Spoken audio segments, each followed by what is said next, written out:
Guess who's back? Back again.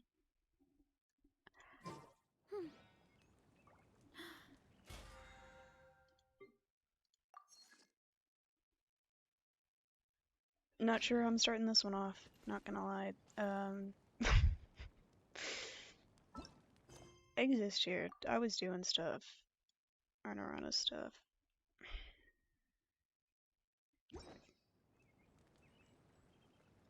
Only, and I mean only, to grind for primos for this man. I'm at like 50 pity, I think. I might actually die. The grind is strong. Why are my characters not healed?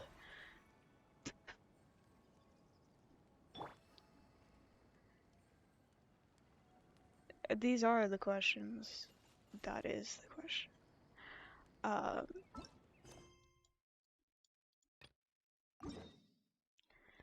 suppose it is commission time.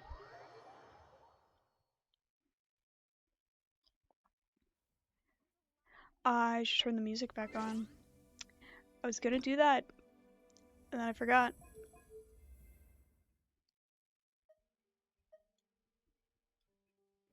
Yeah, two seems good. I don't need the music blasting my fucking ears out. I read that Fiatena could send lightning bolts right back into the sky. Yeah, so, yeah. Got nothing to fear either. Aw, fucking Mirror Maiden. Fucking hate these bitches. I'll uproot you.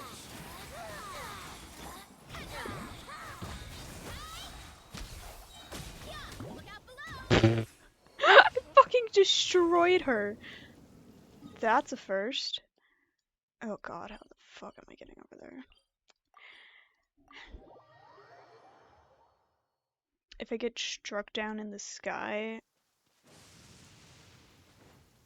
I'm gonna be upset.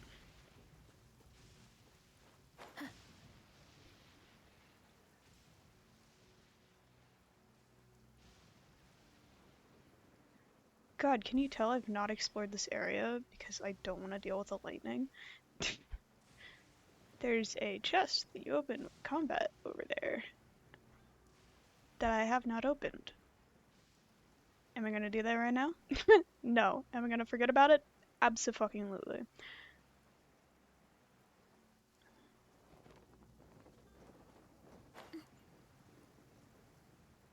Okay, it's a combat one. Man, I could totally touch that sword. Am I gonna? Nah. How's this? Oh yeah, use the flare. Lightning to your advantage. I fucking love electro charge. It's great. One thing after. Ouch.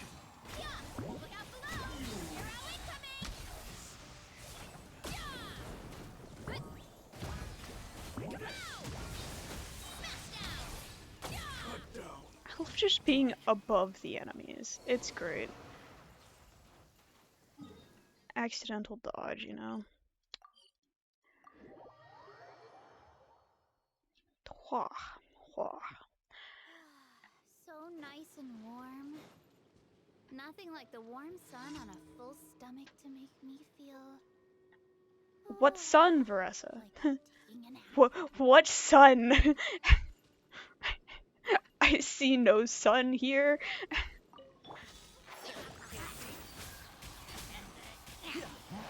Let's nip that in the bud. It really does sound like he's saying that in the butt.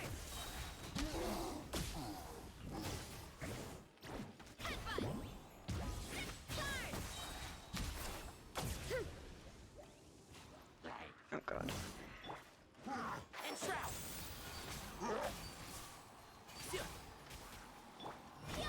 Forgot what I was doing for a second. Ow.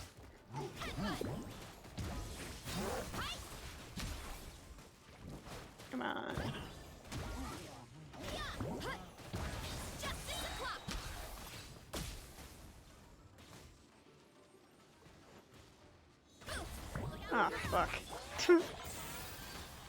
My one weakness, electro shields. Very rough. I'll uproot you.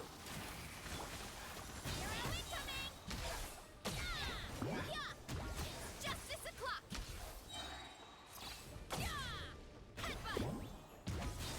Smash down.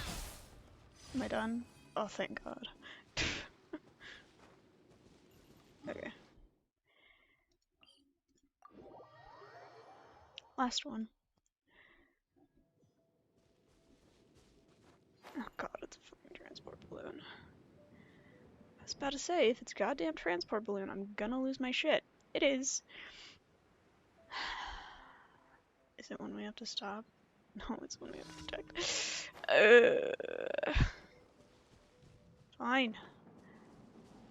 I'll do it. Unwillingly, but I will do it.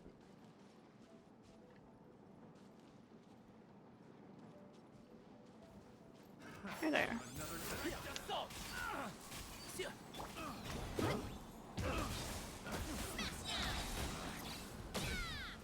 wrong test subject. The wrong test subject. Just run away. Don't come after me, bitch.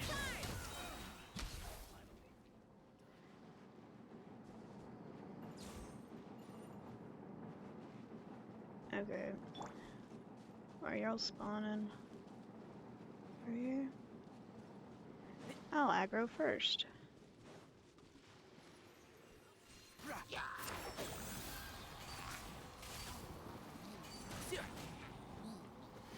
Let's nip that in the bud.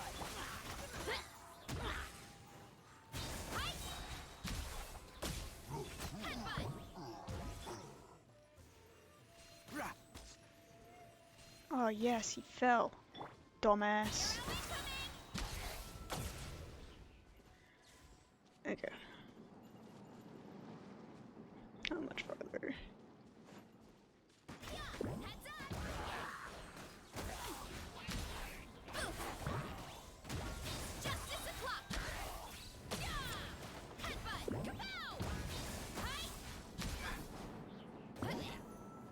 Oh God, this fucking balloon messed me up. Seriously? How's that bitch still alive? That's not allowed.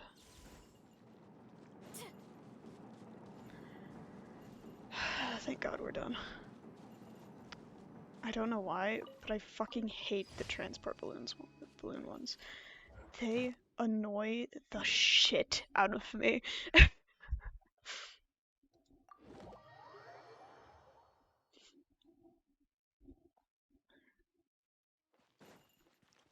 Luckily, the one where you destroy it isn't that bad, because you can just focus on destroying it and not worry about the enemies attacking you. You can just tank the damage, it's fine.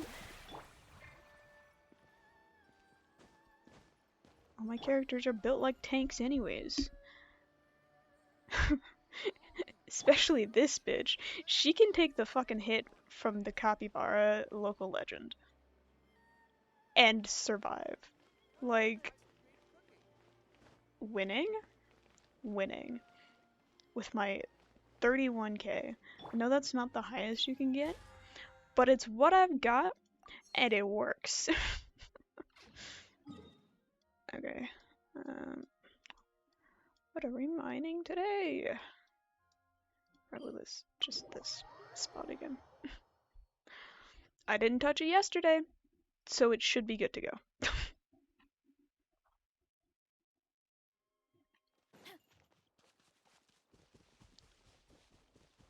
Go around, hope they don't aggro. Thank God. Oh yeah.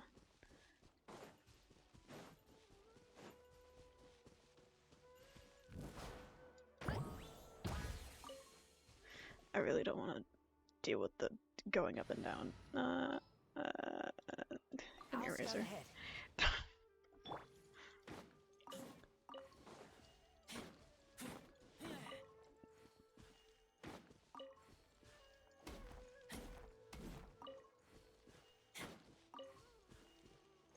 Razor was the first character I got to level 80, and now he's been a little bit left behind. That's okay.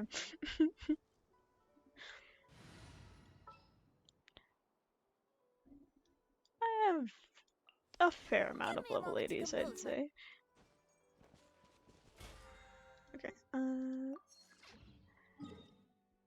I definitely do not have enough resin.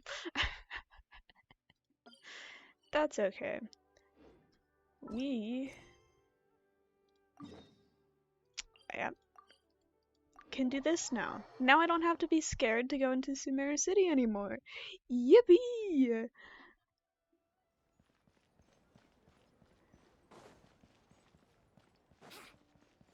Hello, Catherine. Perfect. It's you two. I have a commission here that has your names written all over it. In fact, I'd Me? even go so far as to say you're the only ones for the job. The only ones for the job? Huh. If our help is really that important, it's probably some Archon class commission, right? Never heard of that classification before, but sure, we'd be happy to take this on. Which Archon do you need us to deal with today? The Adventurers Guild doesn't employ that kind of classification system. In fact, this commission is also probably not nearly as intimidating as what you're expecting. All it asks It's just us only to do one is to find a I missing can person. do? Ah? Really? Huh? Then why did you say we were the only ones for the job? I came across this commission while reviewing our backlog not too long ago.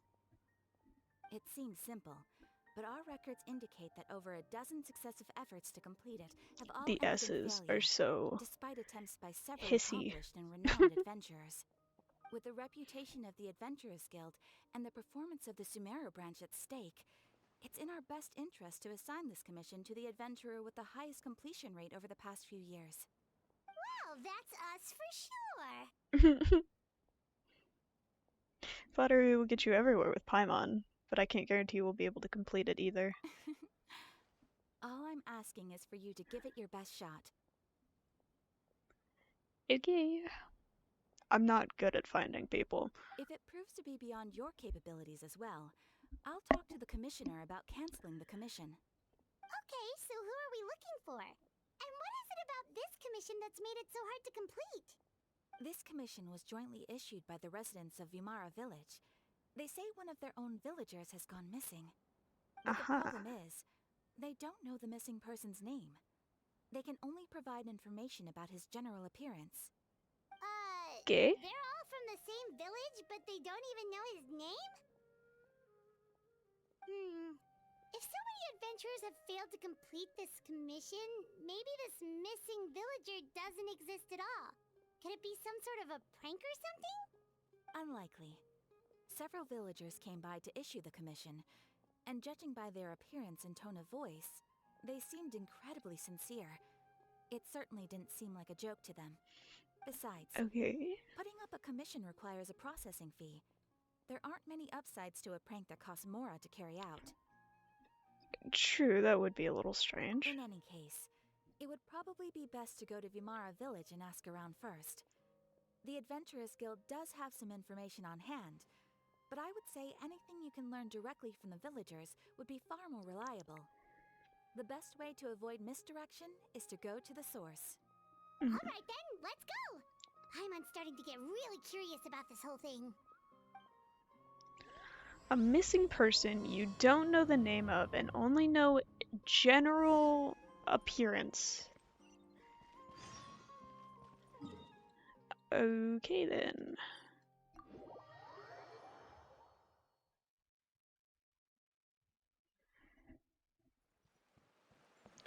Follow the sparkles. We made it to Vimara Village! Why don't we talk to some of the villagers to learn a little bit more about the missing guy? If this commission is Yeah, shut the fuck up, Paimon. I don't Hello care. there. You looking to buy something? I do business in this area. Oh, no, we're adventurers. Catherine sent us to look into a commission here in Vimara Village. Ah, so you're here about that then. Ah, you're not the first, that's for sure. We've certainly made a lot of trouble for you all. To be honest, we aren't holding out much hope. Many adventurers have made their way out here, confident they'd be able to help us, only to leave soon after with nothing to show for their efforts. We've pretty much had it up to here in questions, and the area around the village has practically been overturned in search of clues. But no one has been Why able to only make any around the headway. village? So, this If they've person been we're gone looking for a for, while, what's his they're name? Where do they probably live? Does he not have any anywhere relatives? close. I don't know. I really have no clue. I couldn't tell you. Okay. Guess you are really sick of answering questions. I'm sorry. I didn't mean to sound short with you. I was actually just giving you my answer to your questions. Alright, so those 3 questions are no-go then. Is there anything else you can tell us? I know it may seem like we don't have anything to offer by way of information, but I promise you, we all have a very strong impression of him. When you live in the same village as someone, you develop a lot of memories together, you know? But not We his just name? don't know the specifics. Maybe we did at one point, but that information is long gone by now. Uh-huh. At least Including that's his what name. everyone in the village seems to think. We've all exchanged what we know, and that was the only logical conclusion. Maybe it's because Alright. you Specifics guys don't aside know his then, name that what he went kind of away. person was he? Ever think about that? Young guy, in his early 20s probably. Incredibly kind sort of person, always willing to lend a helping hand. Ah, I'd I chat with see. him when I didn't have any customers. I even saw him stick out his neck for others on more than one occasion. Very interesting guy, that one. Now that you've started talking about him, you don't seem nearly as down in the dumps as you did before. Seems like he left a pretty good impression on you. But of course, everyone in the village is pretty fond of him. We wouldn't have issued that And you commission don't know otherwise. his fucking name? There aren't many young people like I'm him nowadays. gonna crash out. So What the fuck? genuine and pure. To think that he just up and disappeared one day. I just If hope people, nothing bad happened. quote unquote, liked If he me just that moved much, away but didn't without remember telling my anyone? fucking name, I think I would leave as well. No, he's not the type to leave without saying goodbye. And anyway, moving away without being seen by a single person in the village, there's no way he would have been able to manage that. Huh. Alright, thanks for the information. We're gonna go ask around some more. I don't like these village people. I'm not gonna lie.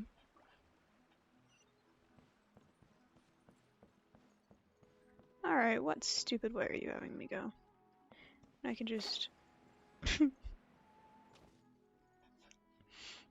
That works better than I thought it would. Is that guests I hear? Hi, Grandpa Amadea.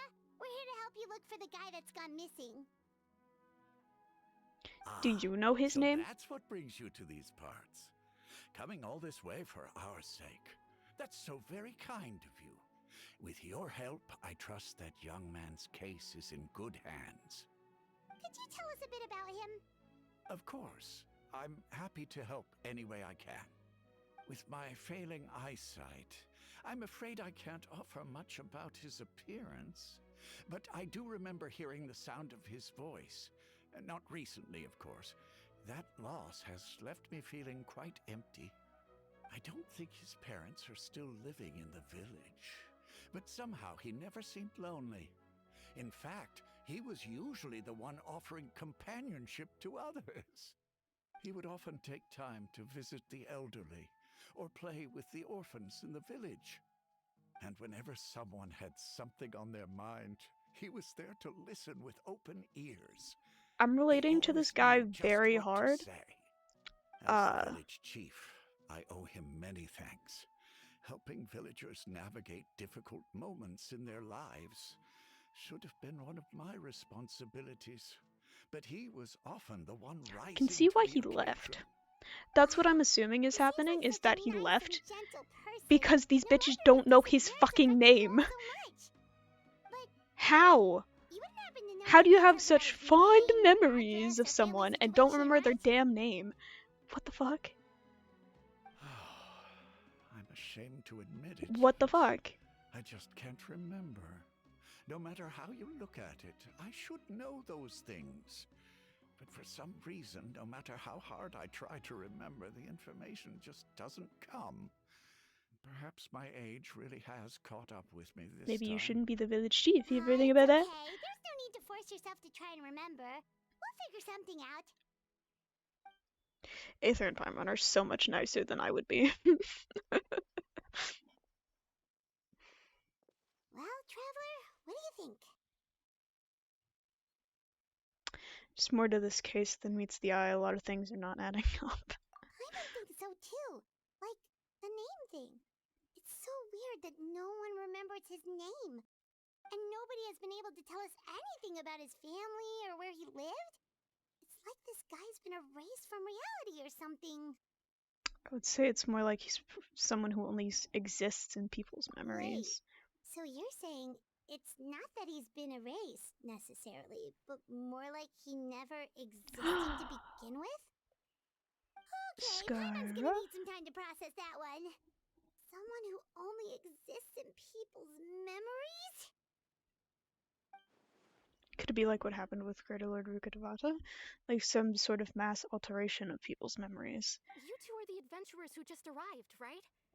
You're here for the Vimara Village Commission? Yep, sure. Gang, I think it We're might be just looking over Skara. the place. I'm so glad to hear that. Thank goodness you haven't given up. I've been so worried the Adventurers Guild might cancel our commission. My name is Atosa, by the way. I grew up here in Vimara Village.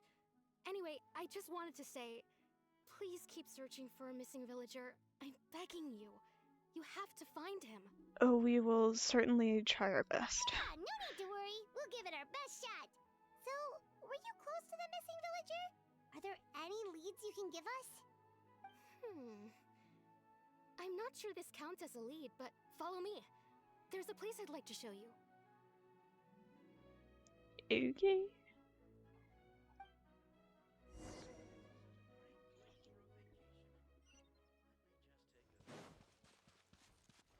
How am I getting over there? Probably up. Wouldn't gliding be faster? Shut the fuck up.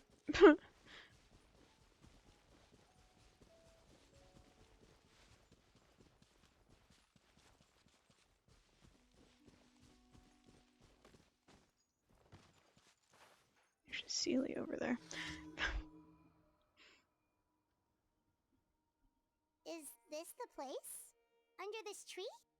Yep. I know it doesn't look like much, but this place is very meaningful to me. It's so full of memories. We used to always sit together under this tree and talk. Sometimes we would look up at the clouds in the sky, or stop to feel the wind against our skin. We could sit there for hours at a time, never realizing how long it had been. I was actually adopted by the people of Vimara Village. The forest rangers found me in the woods as a child.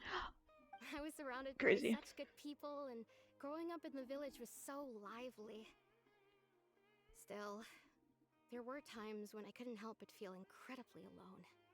Alone? How should I put it? When something's bothering you, or when you have good news to share, you always want to talk about it with somebody. But for the longest time, I didn't know who I could talk to, or if I should say anything at all. Well. Everyone has their own problems to deal with. Even if I might want to confide in others, I don't want to become a burden. I think I get what you mean. Really? You know exactly how I feel? I used to have someone like that, a family member that I could talk to no matter what. But now I have a lot of friends who understand me and would be happy to hear me out. Aww. I wasn't talking about you, Paimon. Wow, that sounds really nice. You're quite lucky. When it comes to our Who would missing I go to villager, if I was having well, emotional issues? I guess you could say that to me. He felt like both a family member I could rely on and a friend who could really understand me. No matter what came my way, I knew I could always talk to him. He Maybe was so thoughtful Bennett. and pure. Because, like, And he would patient, understand the too. most about unfortunate Whenever I talked to him, he would situations. always seem so interested, as You know? if the things I was describing were just as important to him as they were to me. Ever since he disappeared, there's been so much I wanted to tell him. No, none of those things matters now. I just really want to see him again. Wow. You two must have been Did he really have a really close. big hat? Did he ever tell you anything about himself? He mostly just talked about interesting things he saw around the village. He'd share a lot of his own wild ideas as well. Oh, right! I did ask him about his parents once. But all he said was, they're not here anymore. I didn't know whether that meant they had left the village or passed away, and I didn't want to pry. Still not much to go off of. Look at me. Talking your ear off and still nothing to show for it. I'm sorry I wasn't more help. Well, don't say that. You've helped us understand him better. The last time I talked this much in one go was when we were still together. Come to think of it, every time we talked, it always seemed to be around dusk. Just like There's right a now. fucking another one. Time always passed by really slowly.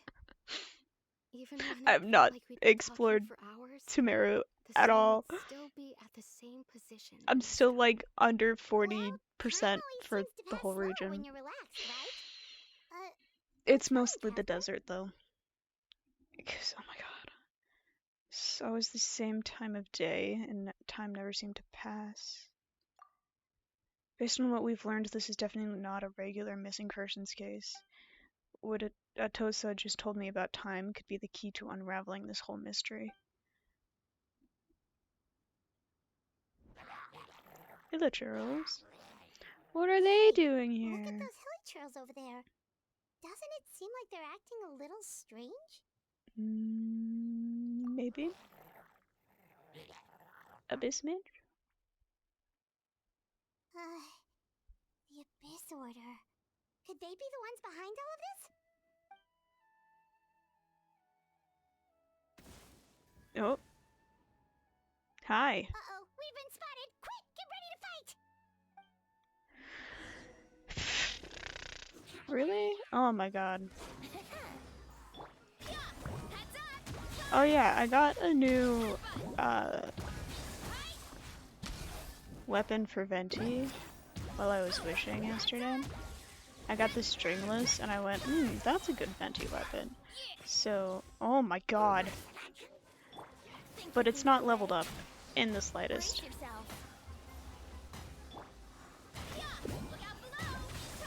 Oh yeah. Oh yeah, that was a good use of the burst. Beautiful Venti. Good job. If you hadn't been here, I'm not sure what I would have done. It was no trouble. The question we should be asking now is, what is the Abyss Order doing around here? Now that I think about it, the hilly trolls around Vilmara village have been a lot more active lately. They seem agitated and would often attack anything in sight. Chief Amadea doesn't allow the children to play in the area around the village anymore. Maybe the Abyss Order really is involved. Well, we should head back and check out the situation in Vilmara village just in case. If the Abyss Order is plotting something that could spell trouble for the villagers.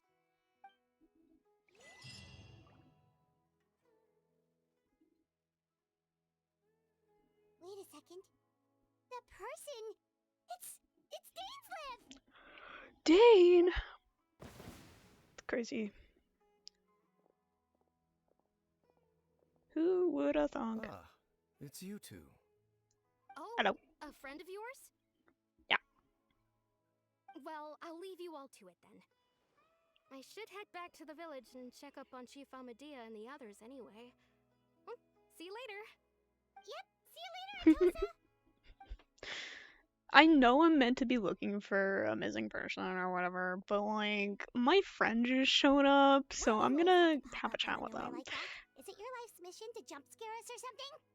It's hardly personal, or intentional for that matter. As long as you and I are both in pursuit of the Abyss Order, we're bound to cross paths. This is true.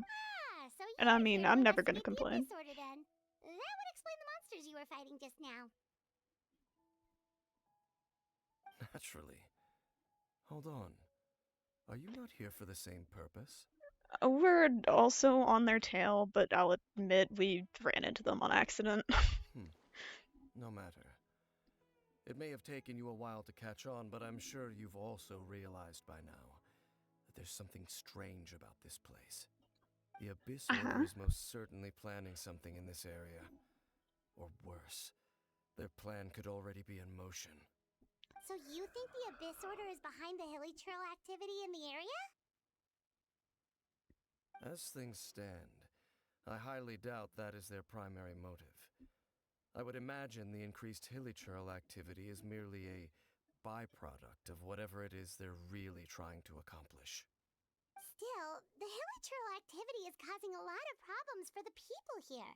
We should stick around for a while and protect the village, don't you think? The best way to protect them is by figuring out I what the Abyss forgot, Order is it's- truly planning. That is how we prevent Deltarune further Chapter tragedy. 3 just came out, so a lot of people gonna be streaming that. Well, let's see what we can learn from the villagers. After that, you owe us many answers. And you shall have them. I never intended to hide anything from you. Don't worry. There should be ample time to talk. Yippee.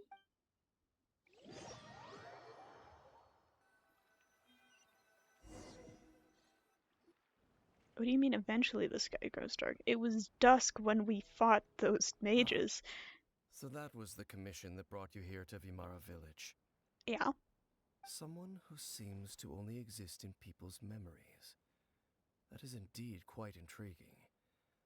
I would agree that it's unlikely you have a simple missing persons case on your hands.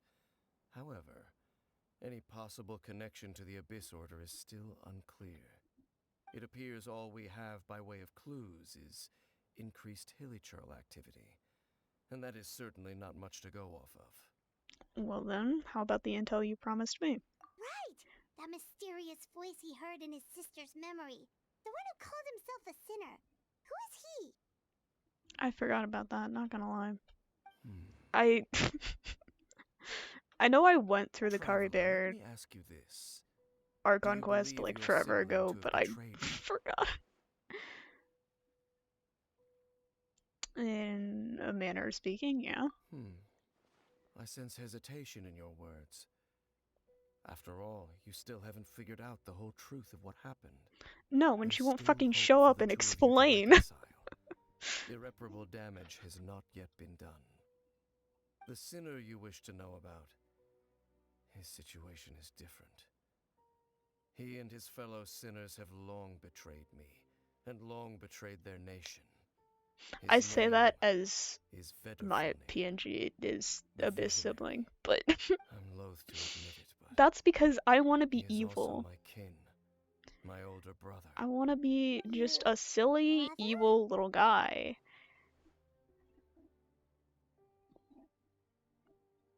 What happened between the two of you? There were 5 of them.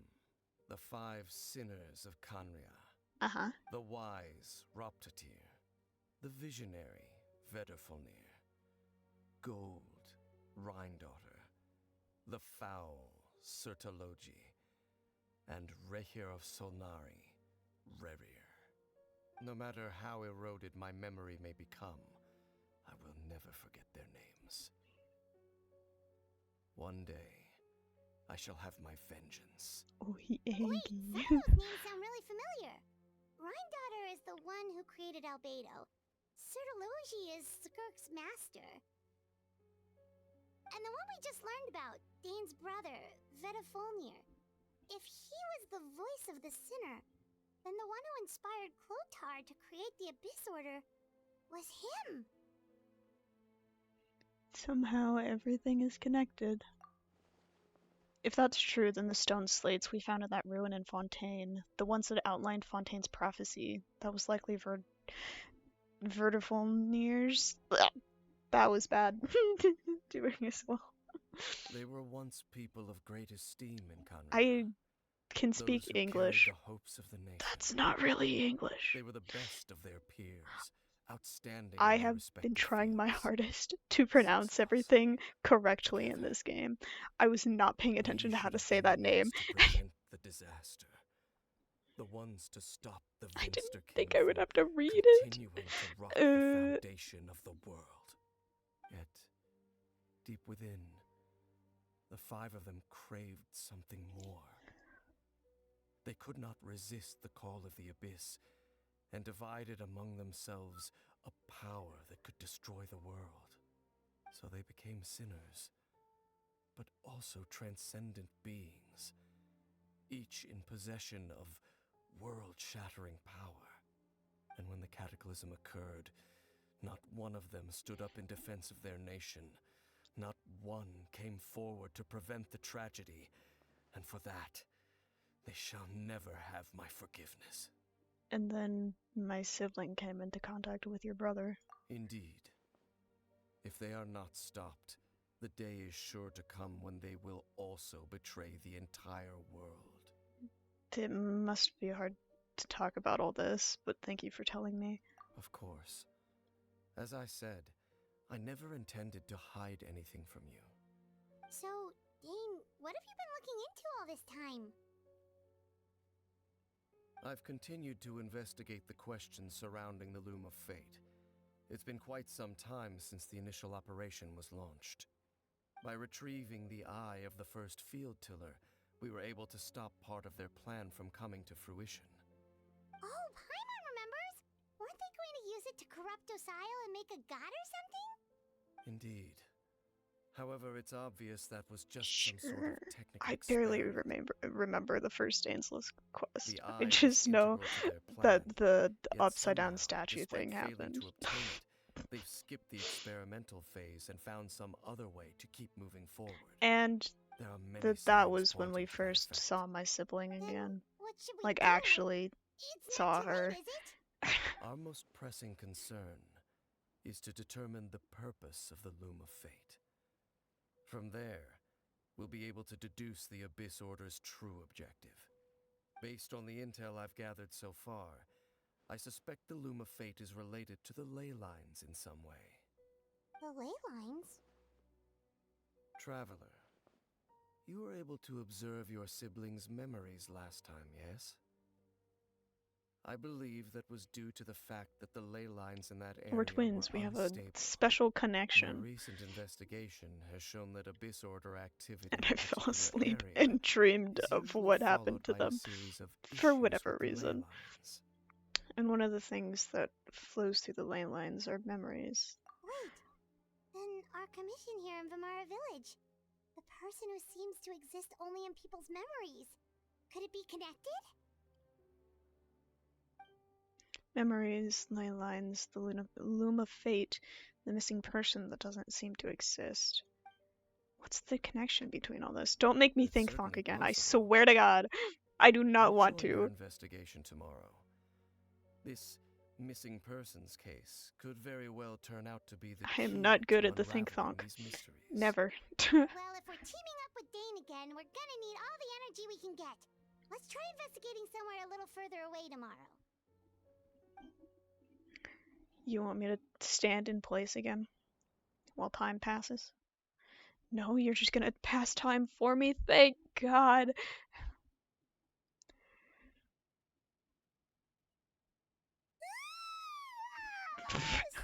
That was a wild start to that yawn. Brain juice yesterday.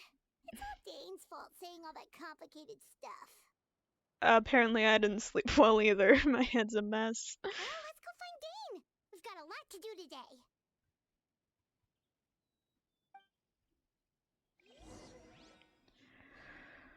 Okay, where?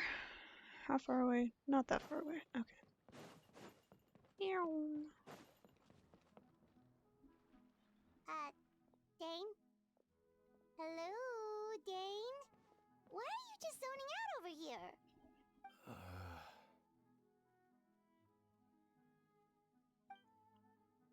Did something happen? Oh, what's wrong, Dane? The missing person from your commission. Could you describe them to me? I didn't get much information, so Young guy? Early 20s? Seriously, Dane, that's all what's we gotta going go on? off of. There appear to be certain memories in my mind that there before. Memories of him.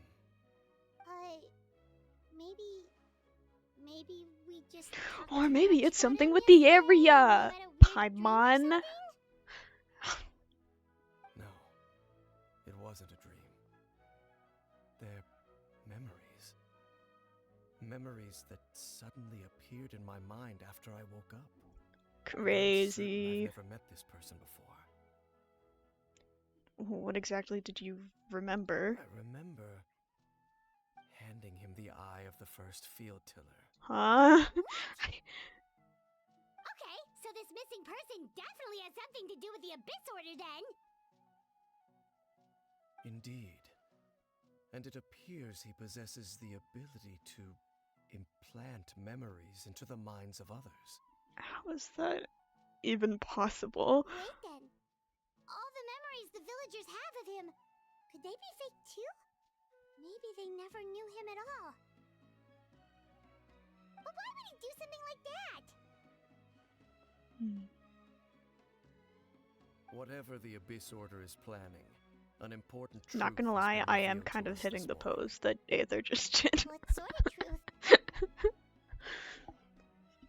That their goal I is had my still to thumb under obtain my the chin eye and of the my first field tiller. finger like They resting on my haven't upper stopped lip. searching for it.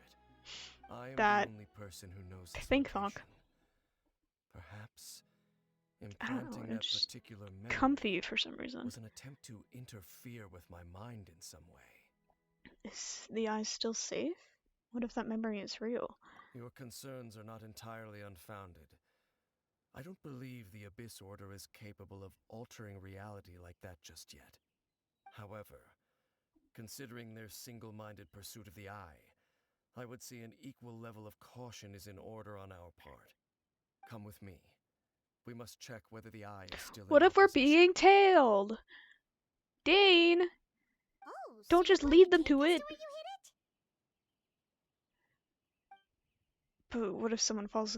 Thank you, Aether! Thank you! If we go straight there and someone is on our tail, aren't we just exposing the eye's location? Maybe that's the reason the Abyss Order implanted that memory in the first place, to force Dane to confirm the eye's location. Given what I know of him, though, I'm sure Dane has already thought of that possibility. It seems like he might already have a plan.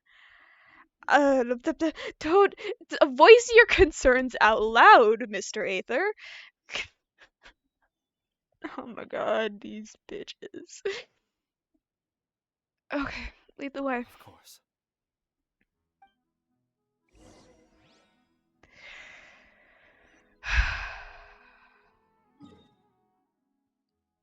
Just gotta check how far away it is before I go there.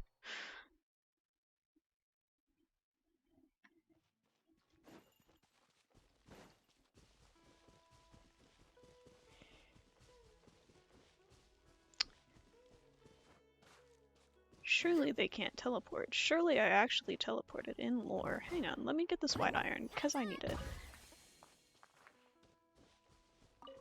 Ooh. Mora.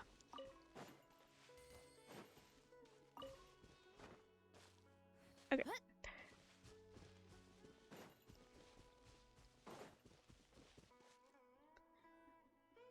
So you hid it way out here? Not an easy place to discover, that's for sure. Well, let's go check to see if it's safe. Traveler, wait. Mm-hmm. I can't believe I did that before the dialogue option showed up. What's up? We've no time to lose. Let's head inside.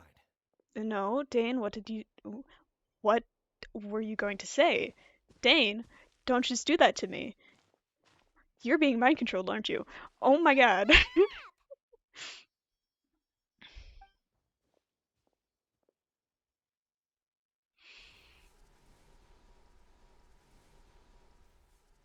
I think there's just a little bit of mind control happening. Cause what the fuck was that noise? Okay. Oh, Pyro. Hmm. Do we switch to Aether? Yeah, This why not? world is full of unsolved mysteries. If it wants Pyro, I'll give them Pyro.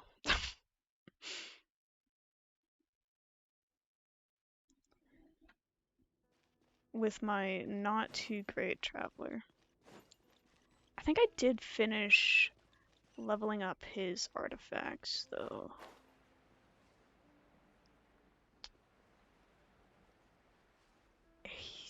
I don't think he's going to be doing physical damage, though. Not well, at least.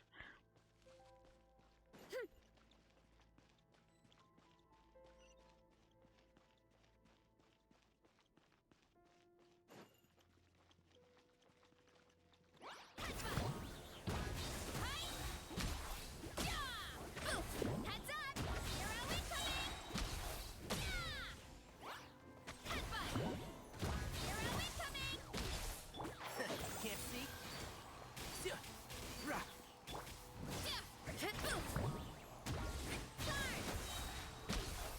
It appears the mechanisms here have changed over time. You can access the upper floor through the side door. Perhaps you should try reactivating the mechanism over there. Uh-huh.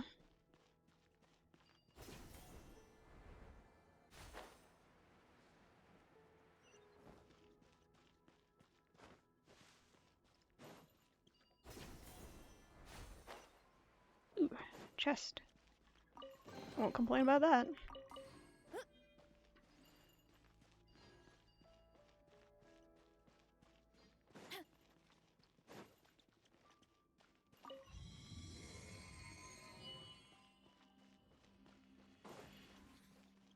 Ruin guard.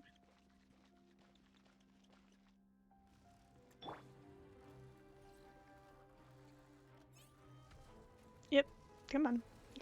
Hurry up and turn on. I hear everything.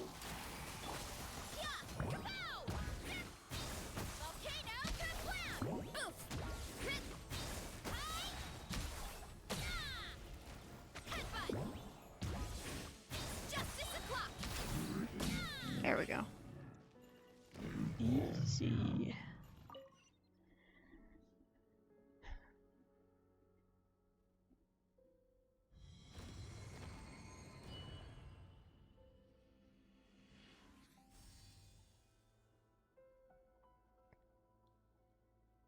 Okay.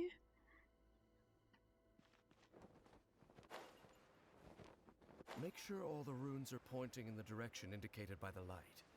That should unlock the mechanism. Ah. Oh, wait, no. I had it in a good spot.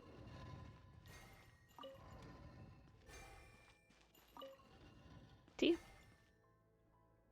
That was so The door's easy. open. Let's go. Our destination is just up ahead. How did my brain actually work on that one? Normally, it does not.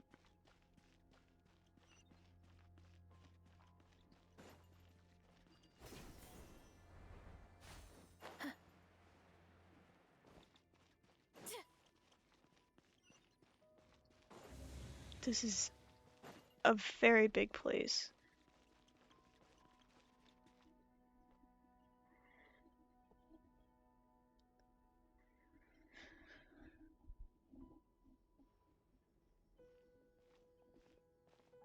Looks like we can't go any further.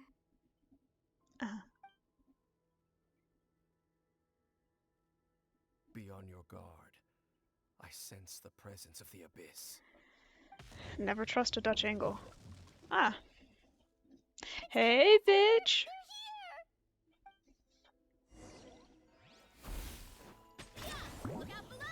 Are you an ice one? That would be why there was pyro. Can't see? Let's nip that in the bud. Defamation, eh?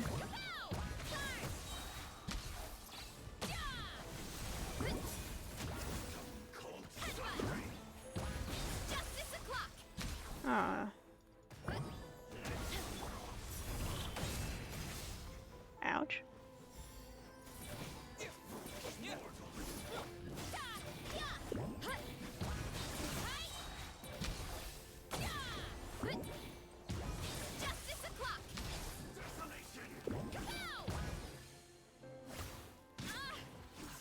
Ouchies.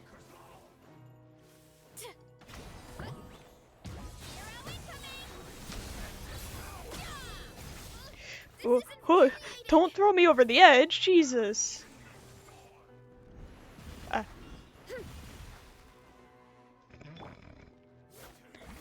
Just, yeah, give me a second.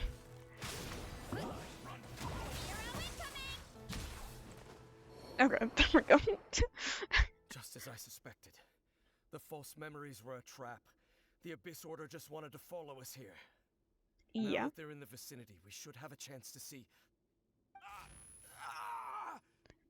Dane? What's wrong? Can you feel that? There's been a disturbance in the ley lines. It must be the work of the Abyss. Uh-oh. He must be really sensitive to that sort of thing. Paimon doesn't feel it. You too. Do as I say. Use that mechanism over there and leave this place. Leave you here on your own? Will you be alright? The Abyss Order is putting something in motion. If you return to Vimara Village, I suspect you might finally have the opportunity to locate the missing villager. Just think of it as a way to divide and conquer. Alright.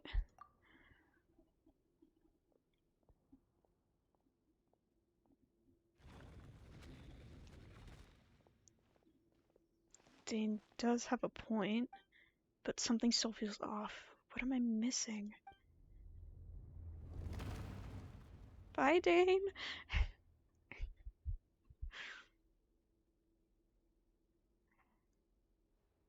I forgot.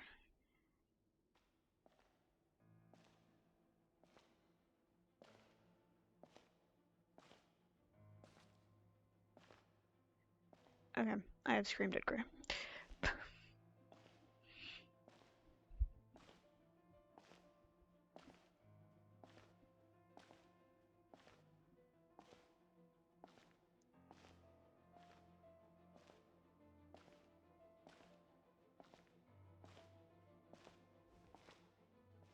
I knew it! Oh god, I wish that was a sword you could actually use. Your trap would be the only way to meet with you face to face. Abyss sibling! Yippee! You risked your safety and that of the Eye? That's quite the gamble, Dainsleif. But I believe that I am the one walking into a trap laid by the Twilight Sword. So you came here all on your own? What about those followers of yours? When the Twilight Sword is prepared for battle, any army I could send would only be marching to their doom. Better that I face you alone. I know you must have a lot to say, but if it's a conversation you want, you'll have to defeat me first. Uh-huh.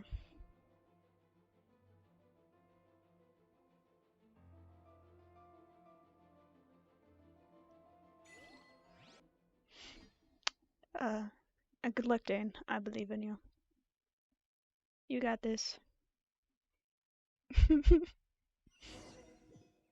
That sounded like I don't believe in him. The on the move. The ley lines are all out of whack.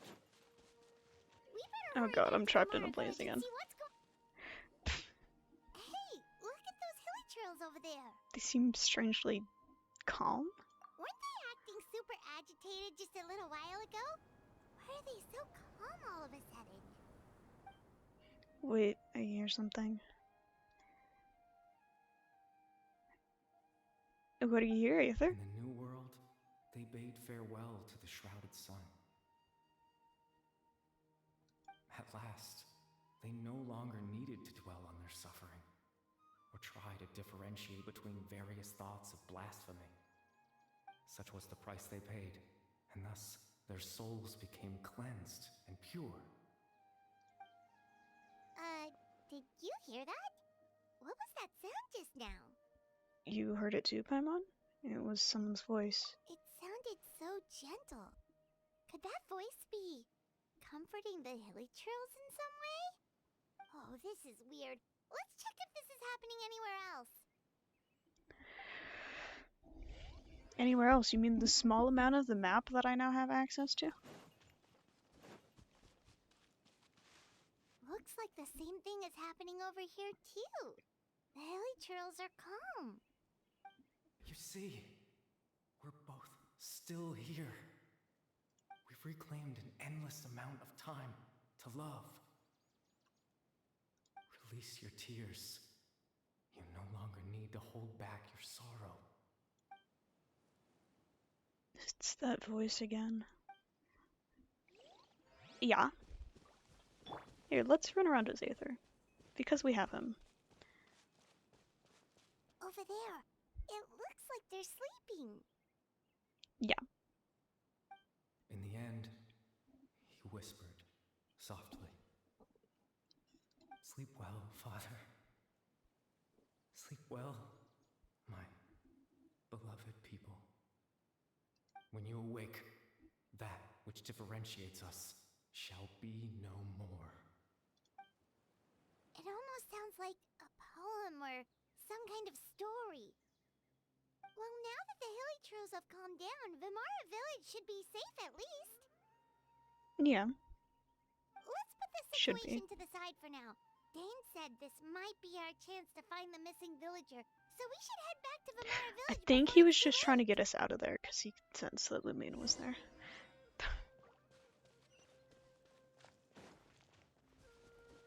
Meow.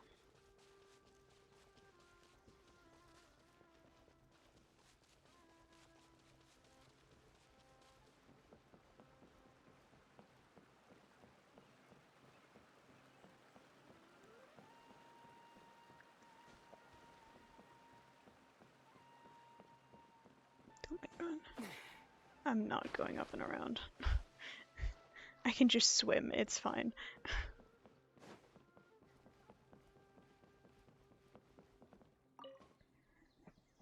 Grandpa Medea, is everyone alright? The Abyss Order seems to be up to something nearby. The Abyss Order? This is the first I'm hearing of it. Thank you for your concern, but as far as I'm aware, it's been business as usual here in the village. Well, that's good to hear. Oh, also, you didn't happen to come across any clues about the missing villager while we were gone, did you? Hmm? Someone's gone missing, you say? Who would that be? Huh? Uh-huh. Things just got even more complicated. You know, the young guy from Vimara Village. The one you've been looking for all this time. You posted a commission with the Sumeru Adventurers Guild. That's kind of the whole reason we're here, actually. Your missing persons commission.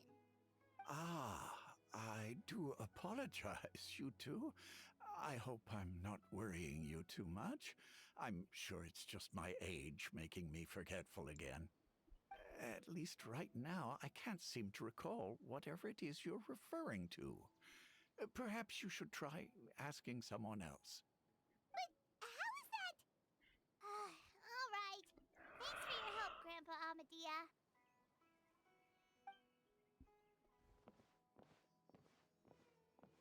Something's definitely not right. We just talked to Grandpa Amadea about the missing villager. There's no way he could have forgotten all about him just like that. What do you think, Traveler? Could everyone's memories of the missing villager have been erased again? It's too early to say. We should check in with the other villagers first. You're right. We should narrow down the possibilities first. Let's go ask someone else then.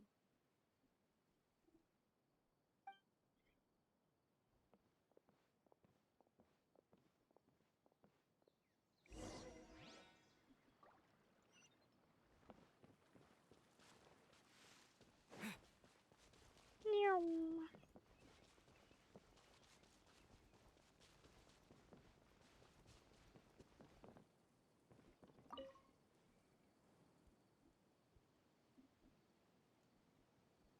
Someone's gone missing?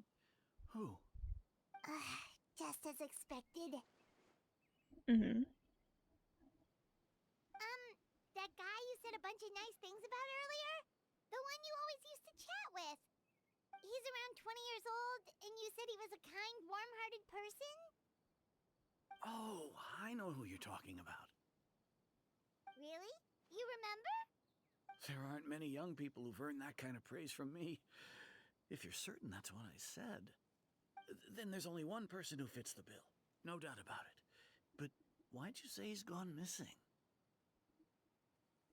Have you seen him recently? Yeah, I just saw him leave the village. There was someone else with him, too. They couldn't have gone far.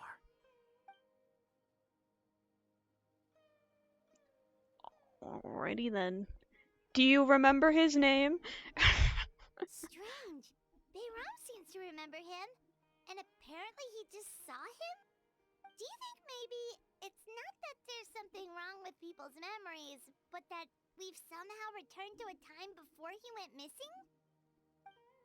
I doubt returning to the past would be that simple. Given everything Dane mentioned about disturbances with the ley lines, I'd say it's far more likely this is related to memories in some way. I need to think carefully what's really going on. No, not the think thonk. Just like what happened with Greater Lord Rukadevada. No one remembers him. His voice always jump Because scares there's been a me. change in people's I knew it was memories. coming, but I forgot what it sounded like. If we really did travel back to a time before he disappeared, that could explain why the villagers said he hadn't gone missing. If this person only exists in people's memories, maybe we're in someone's memory right now.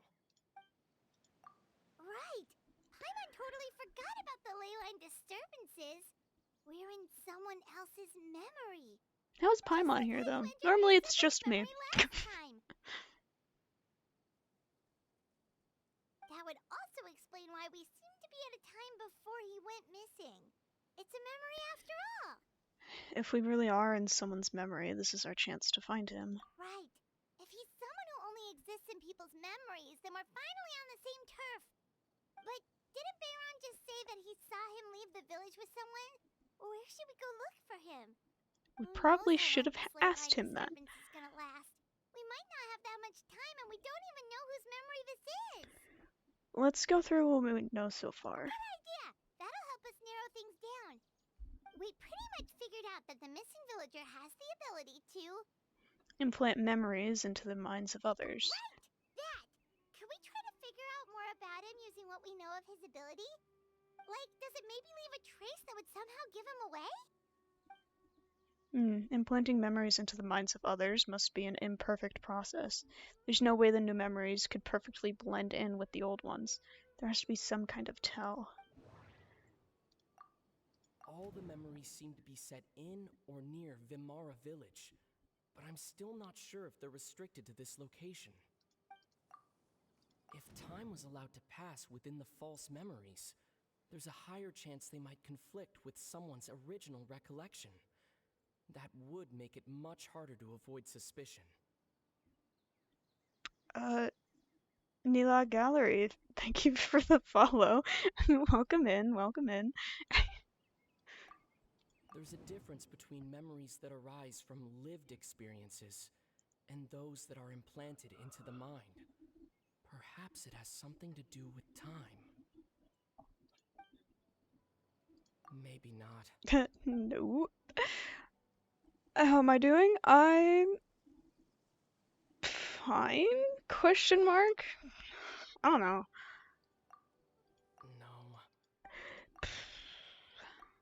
No. Okay, it was the last one I chose. Cool. The sky hasn't changed a bit. I'm good at this. Time isn't passing. Not. That's the tell of the fake memories. The implanted memories are basically taking place outside of the regular 24 hours of the day. If the memories included the regular passage of time, it would be easy for people to tell that something was off. Like there could be overlap or something. People might start to wonder why they remember doing two streaming in general. at the same time of day. That's why he makes A year and a half, I think. At a specific moment in time rather than over a period That's of time. scary to think about. But yeah, I think it has been a year and a half.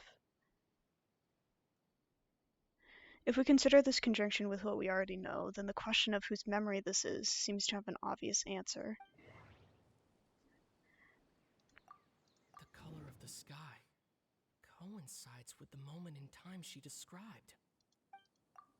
Dainsliff had memories implanted into his mind.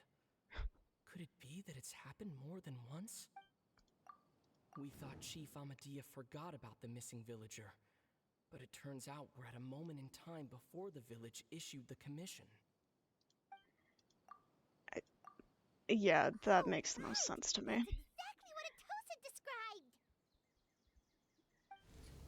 Come to think of it, every time we talked, it always seemed to be around dusk, just like right now. Time always passed by really slowly. Even when it felt like we'd been talking for hours. Not really the sun would regularly. still be at the There's... same position I've in the taken sky. some breaks. Mostly because I just lose motivation every once in a while. Definitely Atosa's I also memory. lost Wi-Fi for a good bit. That wasn't fun. To the tree! That's where they'll be. To the tree we go!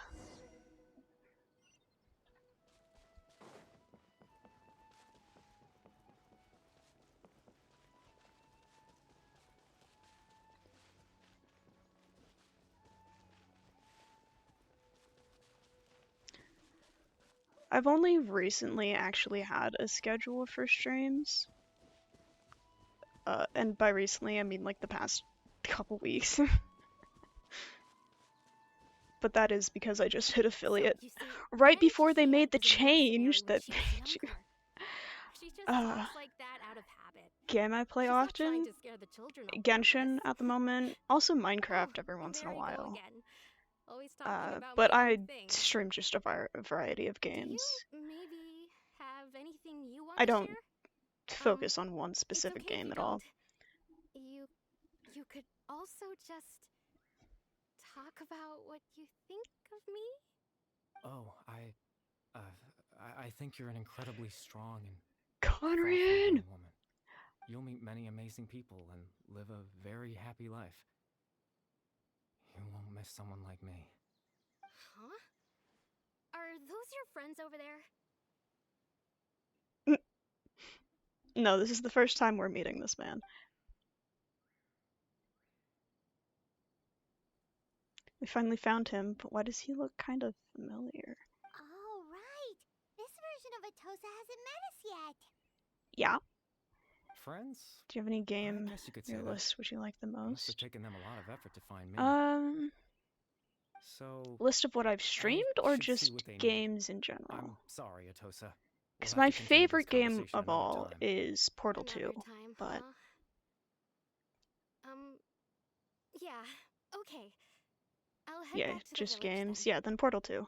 Talk to you It's some got a other nostalgia time. factor, even though I played it a couple years after it actually came out. But I played that so much when all I had access to for gaming It's nice to was see an you, Xbox Traveler.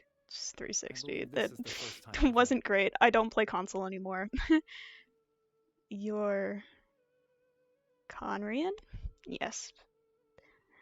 Factoring in the memories, the Abyss Order, the Loom of Fate, and everything else, I need to think of the one person that can connect all of this together. The founder of the Abyss Order. The man who broke the curse of immortality. Born into abject sorrow, he shall now become the Loom of Fate. Dane's brother, one of the 5 sinners of Conria. The one who stole the power of the Abyss. Oh god. No. Nope. Okay. No. We'll go through all of them. You're Okay. Kari Bear Alberic. Oh, Curry Bear it is. you know me? That's quite the surprise. I don't believe I've met you before. You have not, no. Oh, I see. It was the memory, wasn't it? Yeah. Your sibling's memory. You saw the me from back then. This is Atosa's memory. I came here to say goodbye to her. But I suppose I'll just leave her a message instead. Come, let's find somewhere else to talk. Okay.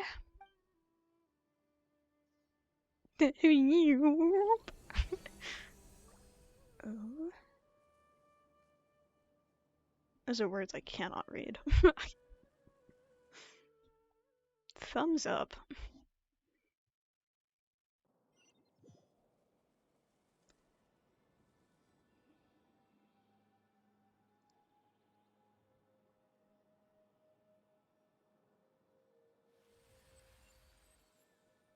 There we go, it finally loaded.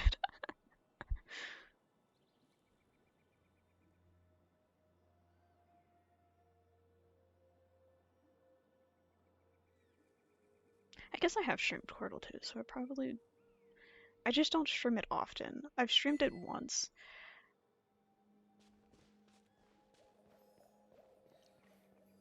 With Core. Oh my god, I can stand on the water! Oh my god, it's like I'm using Farina.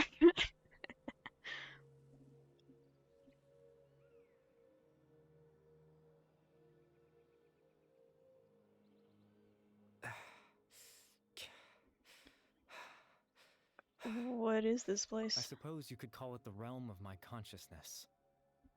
I'm someone who no longer exists in the real world, after all. As you well know. You look quite exhausted. It's nothing. I still have enough strength to play the part of a good host.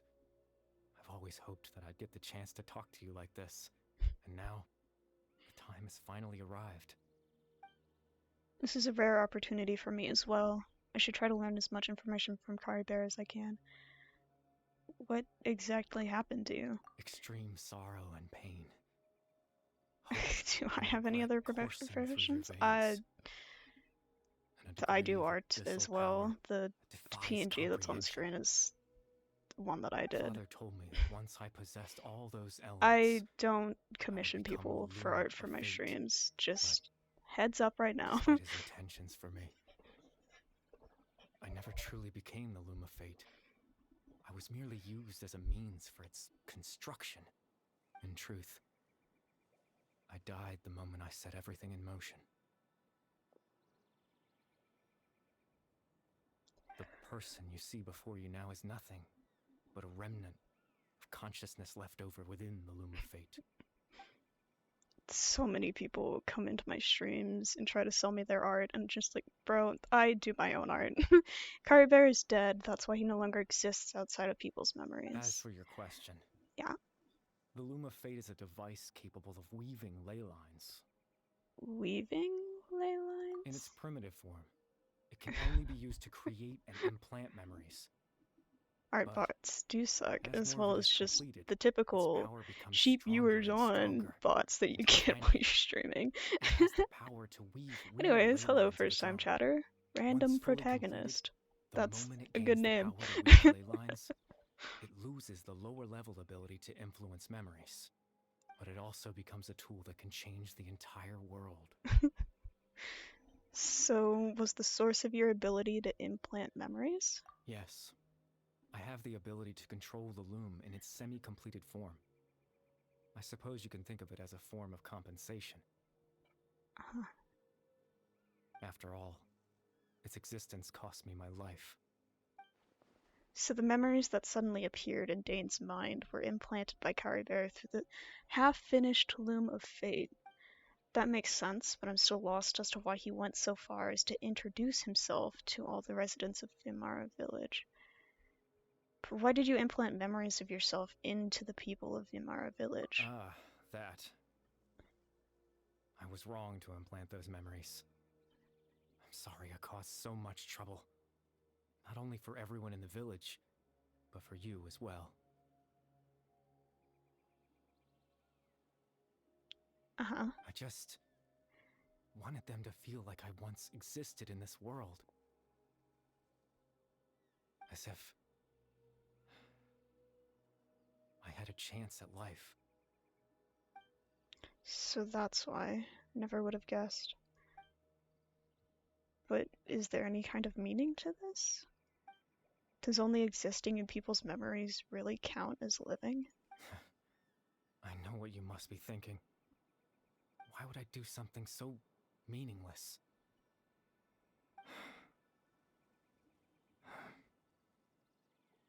But I just couldn't accept it. I had to know what it would be like if I had my own life. what kind of person I would be, what other people would think of me. Uh,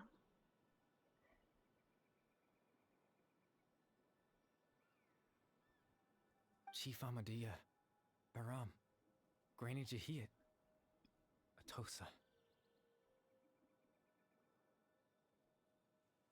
What would it be like if I could live alongside them? No cataclysm, no curse. Just a quiet life in a peaceful village. I was curious, so I selfishly tried to have my own life. Even if that meant piecing together the version of myself that could have been. One memory at a time. I know it sounds stupid. nah, I get it. After all, my life ended a long time ago. Any chance at living was stripped away from me when I was 8 years old. My consciousness left to mature in an illusory world of nothingness. Even the form you see before you was nothing but an invention based on my father's appearance. An imagined version of what I would look like if I had the chance to grow up. In the end, this all stems from the tragedy that occurred in Conneria back then. You know, everyone is looking for you. I know. But there's nothing I can do to make them find me. If I could exist in the real world, I would return without a second thought and surprise them with the suddenness of it all. But, well, that's not possible for me. As I understand it, even though you only appeared in their memories, your existence was a great comfort to them. They all believe that you once lived among them. I know.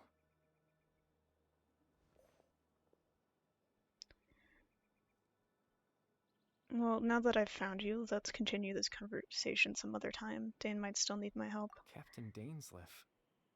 Twilight's sword, you mean? No need to meet up with him. Things should already be settled on his end. Settled? Exactly.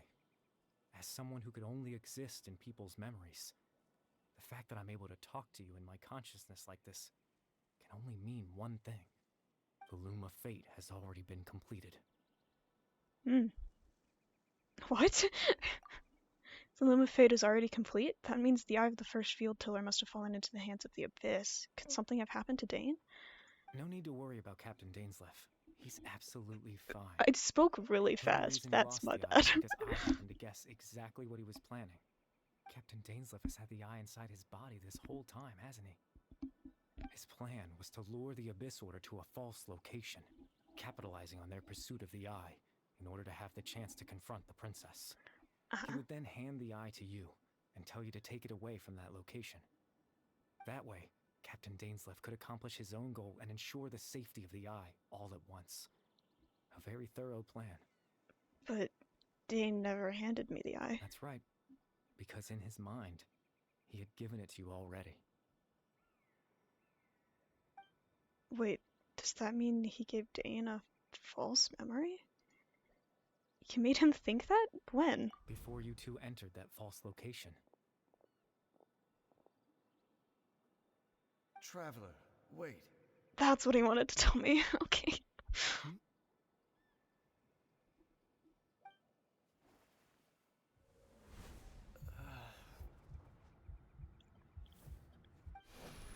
We've no time to lose. Let's head inside.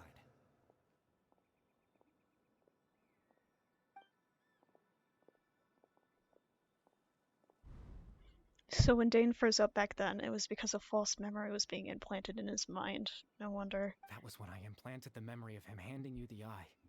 Given the tense situation at that time, Captain Dainsleif failed to notice anything out of the ordinary, and took that memory to be real. Okay, and why would you do that? Traveler, but I needed the Loom of Fate to be completed.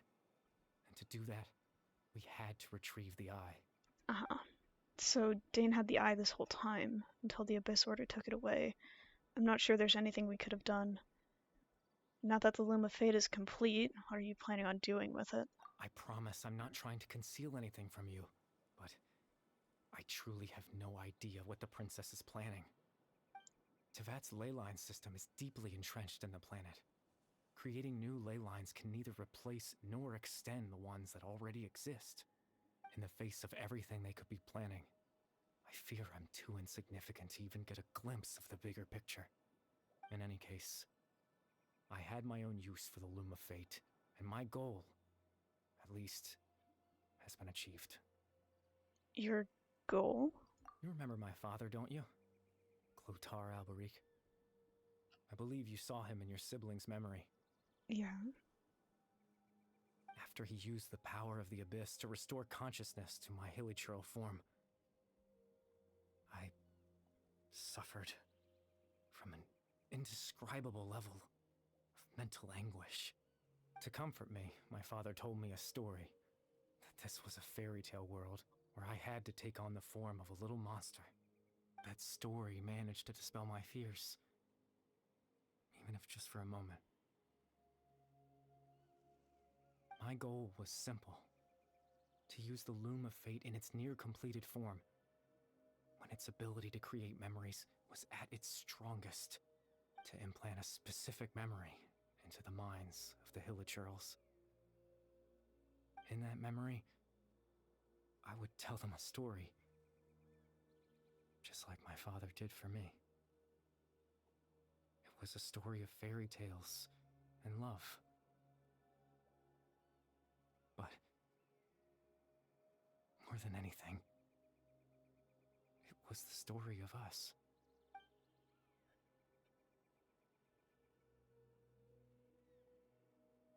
So the thing that caused the hilichurls to come down back then was Caribear's story. So that was his goal. That was the only thing he wanted. He had a device as powerful as the Loom of Fate at his disposal, and all he wanted to do with it was to offer the hilichurls a moment of comfort and peace. I can't change the world. Not when I lost the very right to exist within it.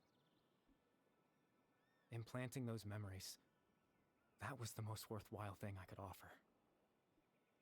I think it was very meaningful indeed. All that's left of my existence is a wisp of residual consciousness tied to the Loom of Fate. In truth, that trace of my consciousness should have dissipated long ago. My goal was the one thing that allowed me to hold on all this time. But now, the bedtime story is finished. And it's finally time to rest.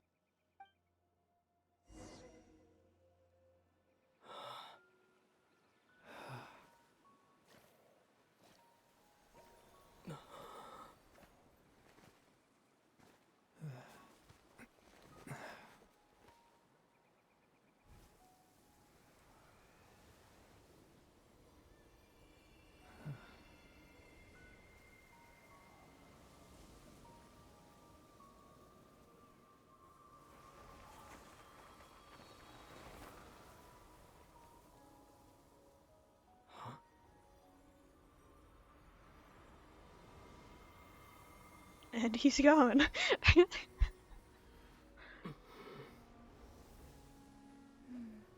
Looks like I was too late to see Caribear one last time.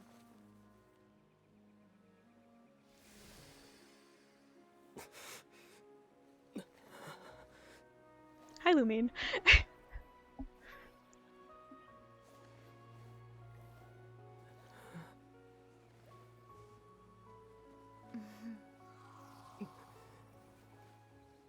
Caribear's consciousness is gone, and this space will soon disappear along with it. Neither of us belongs here. That's why we're not tangible.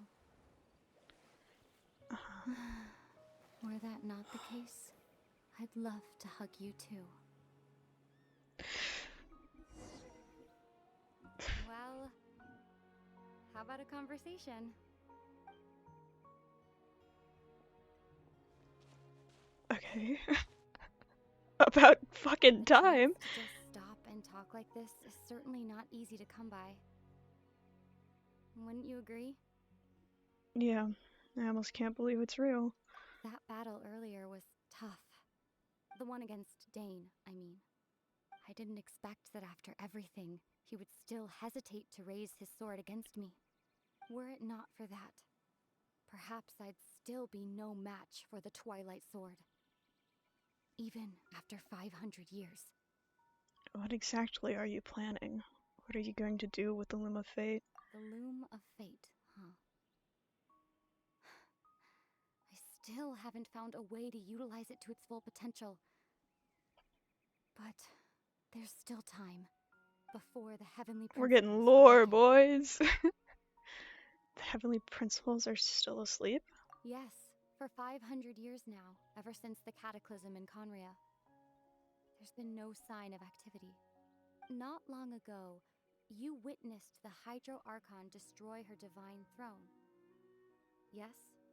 Yeah. Such a flagrant disregard for the rules, and still Celestia took no action. I suppose that's proof enough of the Heavenly Principles situation.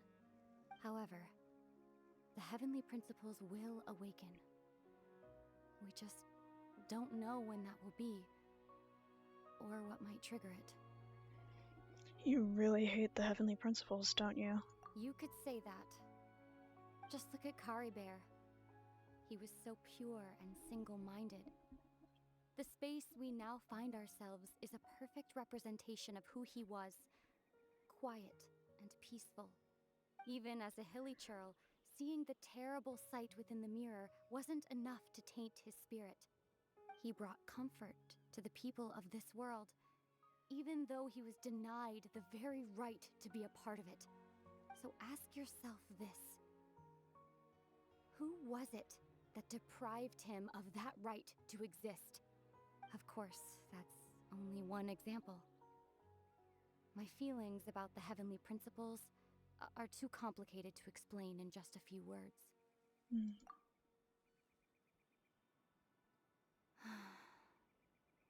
Ether?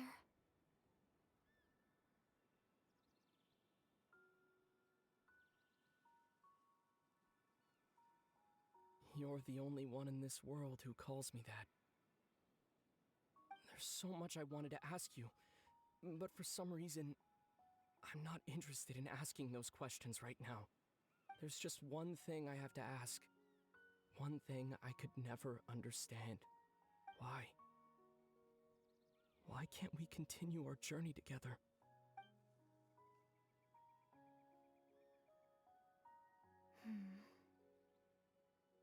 At the end of my journey, I arrived at a place known as the Sea of Flowers at the end. Do you remember? A long time ago, when we traveled between worlds together, you told me you wanted to find a place in the universe where that one flower was in full bloom. To have a place like that suddenly appear before me. Well, would you think of that as a coincidence? You mean... I miss you too, Ether. But as this war continues to rage, and as I continue to seek that final answer, I don't even know how to face myself sometimes, let alone my own brother. What's going on? This space has lost its tether. I doubt it'll be able to exist much longer. In fact, aside from our inability to physically interact with each other, there's something else you should know about this space. With Kari Bear gone, we won't be able to remember anything that happened here. Everything in this space will be wiped from existence, including all memory of our reunion. You're only telling me this now?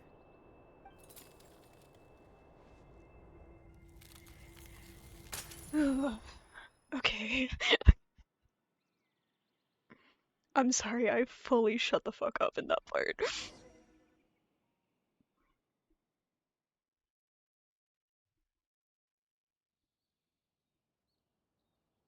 Of course. I could never have anything nice.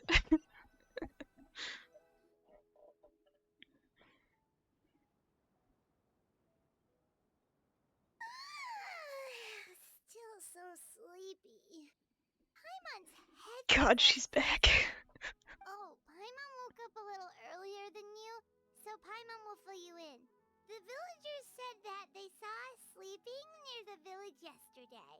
They couldn't wake us up no matter how hard they tried, so they decided to just bring us back here. Oh, and Dane came by just now. It looked like he was injured. He didn't say anything, though. Just made sure that you were all right and left. Kinda seemed like he had a lot on his mind, but that's Dane for ya. He never changes, does he? I'm having trouble thinking straight right now.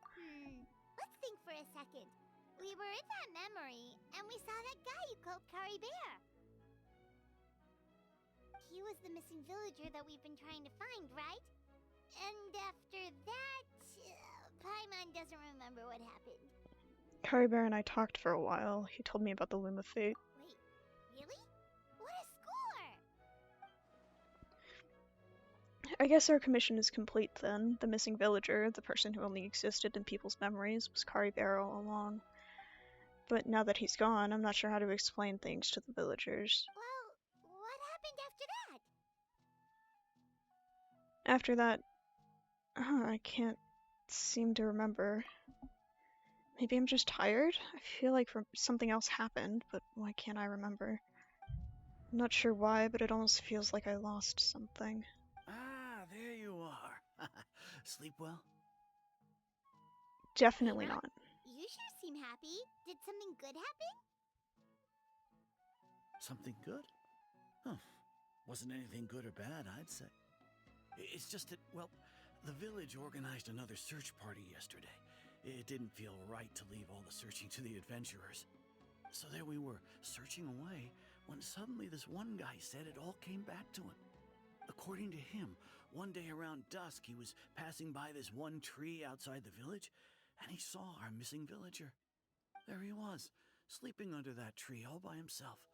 His parents came a little later to wake him up, and they all left together. They looked like quite a happy family, apparently. And after that, well, we all started to feel like that really is what happened. Kind of strange that we forgot all about it for so long. So that's how Kari Bear said his goodbyes. That was the last memory he gave them. Oh, and we also remembered his name, Kari Bear. Now, that's not a name you hear every day. Would have been helpful if we remembered it sooner. That is a unique name. Make sure you remember it this time. Well, I hope he's happy wherever he is. And we're all relieved now that we know what happened. Seems like everyone thinks Kari Bear left the village. That's probably for the best. At least they have some sort of explanation now. Kari Bear is gone, the Loom of Fate is now complete, and no one else will try to change the villagers' memories. Paimon wonders how Atosa's doing. Maybe we should go check on her. If she hasn't remembered like everyone else, we can tell her what happened. Paimon didn't see her in the village just now, so she's probably at the tree. Come on, let's That go damn talk to tree. her.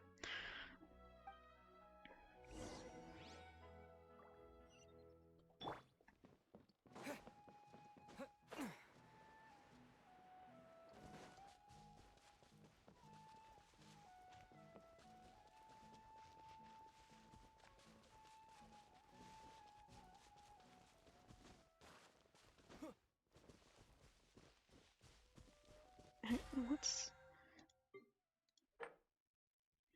That counted as a domain? Okay, sure.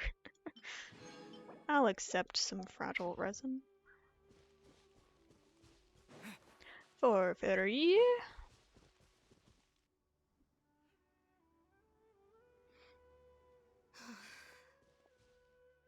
Atosa, how's it going? Oh, it's you two. I was just about to go looking for you. I wanted to thank you. I was part of the search party, so I remember what happened to Kari Bear now. Honestly, I just can't believe I forgot something so important. I'm sure he wouldn't want you to forget him. It's funny, but I have this feeling he told me the same thing. I just can't seem to remember when.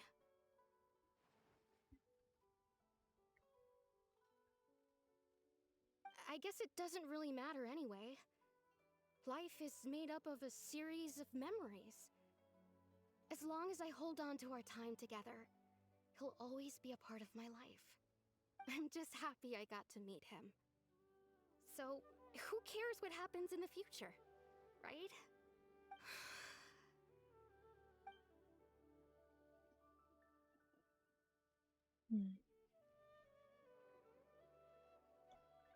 Okay, I'll admit, I'm just putting on a brave face.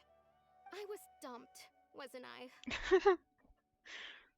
Otherwise, why would he just leave like that without saying goodbye? I'm sure he had his reasons.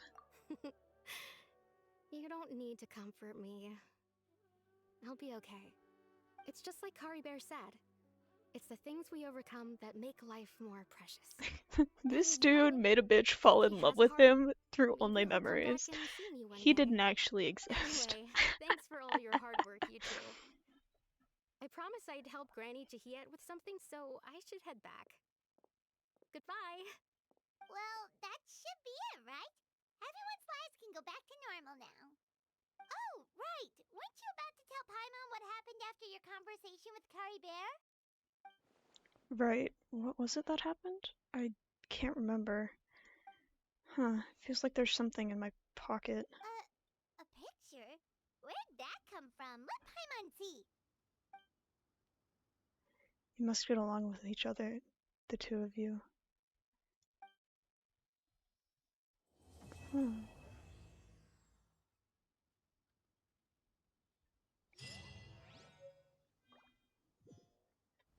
Huh. Alrighty then. Let's finally follow this fucking Sealy.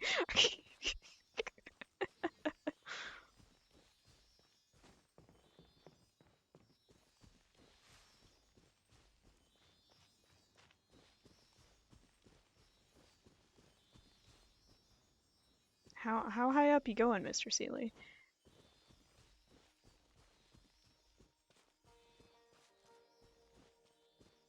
This was a very roundabout way to get here.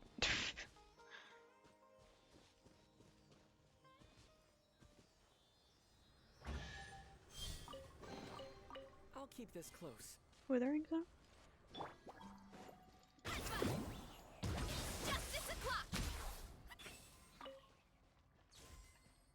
I cut off her ha. Who? What? Heads up! Yeah! Kapow! Hero incoming! Kapow! Boof! Look out below! Ah, shit. That was my bad.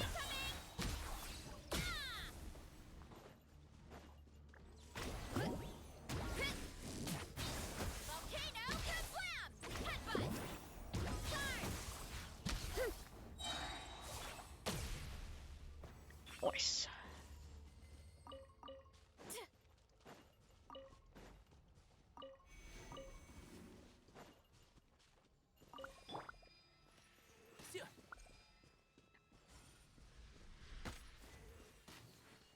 Ouchies.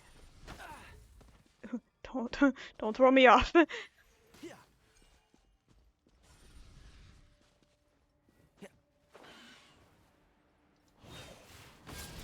One with the force.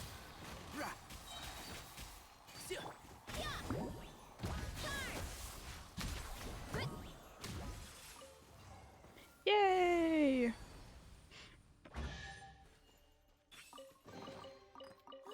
So shiny.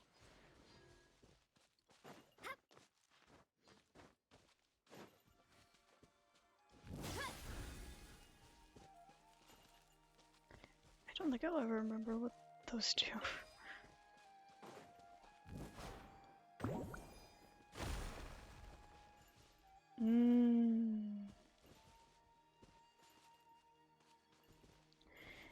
Okay, I need someone who can actually infuse my. You know what? Just my level 27 Amber.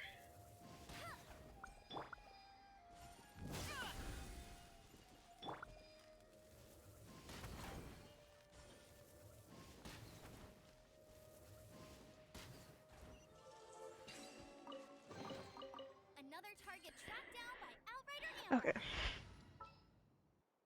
Venti, come back. Didn't keep you waiting, did I? Finally. My boy. Okay. We only have one more Archon quest, guys. One more! Finally! Let me go wish twice for Kinich. On my 50 pity. Please. Please.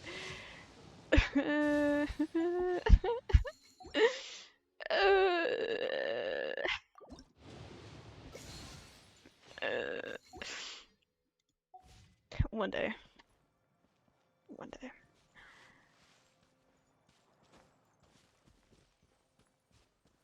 Okay. Knew it.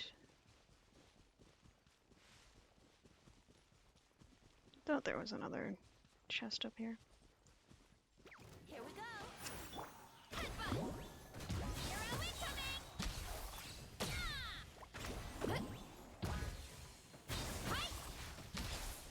Get the fuck out of the air. Hero incoming.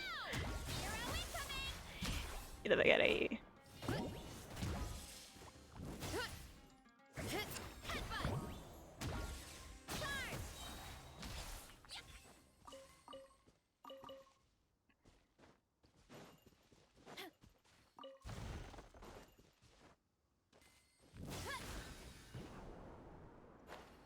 Oh, glad I did that. Hello. Do I... I have to, don't I? Come down here to get Dendroculus. Woe is me.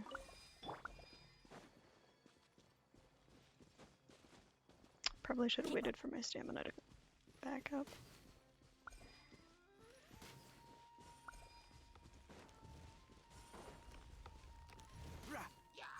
Oh, thank God. Okay. And shroud. Sia. Ra. Sia.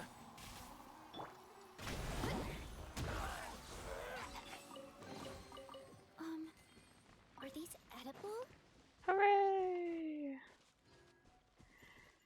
Okay. Let's go do this. This is the newest one, so I don't know anything about it.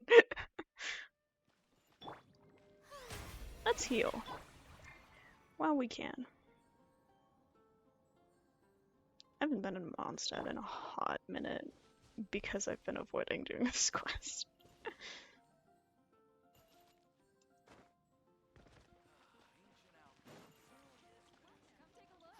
There will definitely be something that catches your eye. Meow.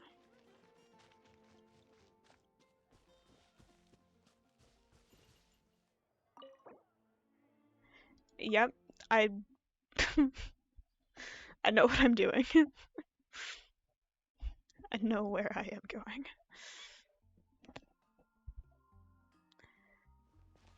Wow! The city is all decked out! Oh, it's beautiful! Festival season means no commissions, which means no Mora. But Catherine's always looking out for us, so we should still drop by and say hello. Sure, why not? Let's go.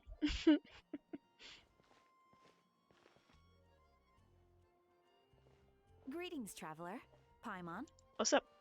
Hey, Catherine! Still doing the whole no commissions during Windbloom thing? In general, yes. The people of Mondstadt don't delegate their work to others this time of year. But... Yeah. She has to go through her animations before we can feel move free to on. take a look around. I think you'll pick up on something unusual. Unusual? Around, huh?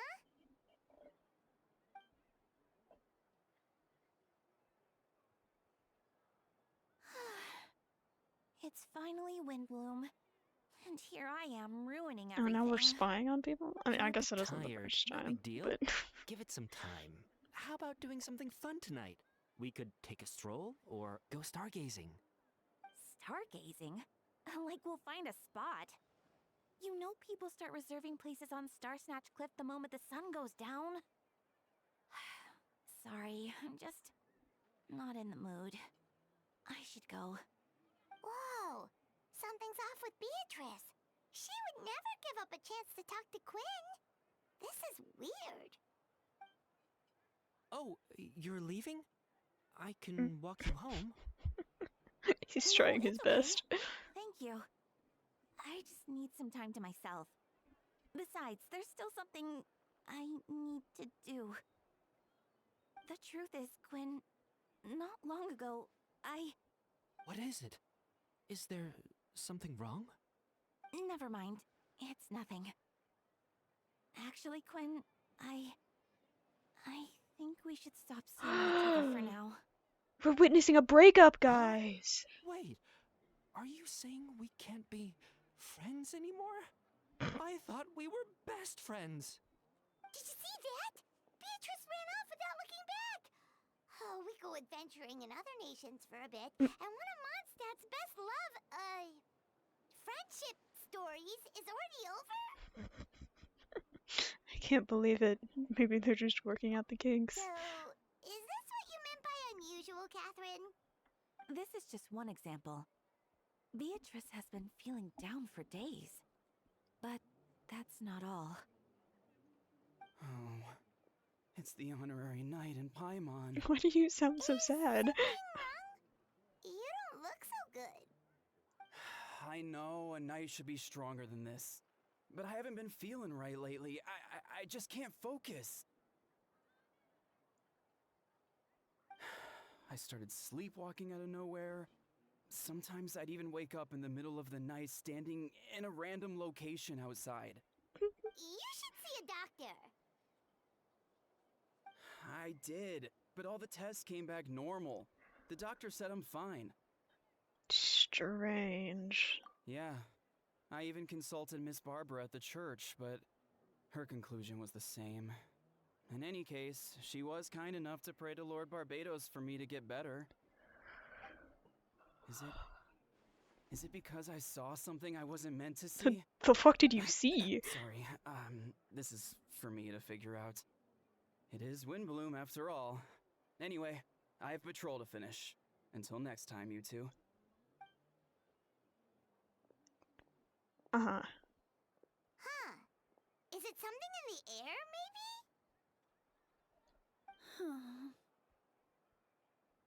It appears Miss Donna is also out of sorts. Oh, where can I find a truly fascinating man? Wait, but Donna is the one who has a huge crush on Diluc, right? That's what I thought too. But she seems to have changed her mind. Doubt. Serious doubt. Is that Captain Kaya? Huh. Now that I look at him, he's exactly my type. How Moving come I from never brother to felt brother, this aren't way you? before? Alright.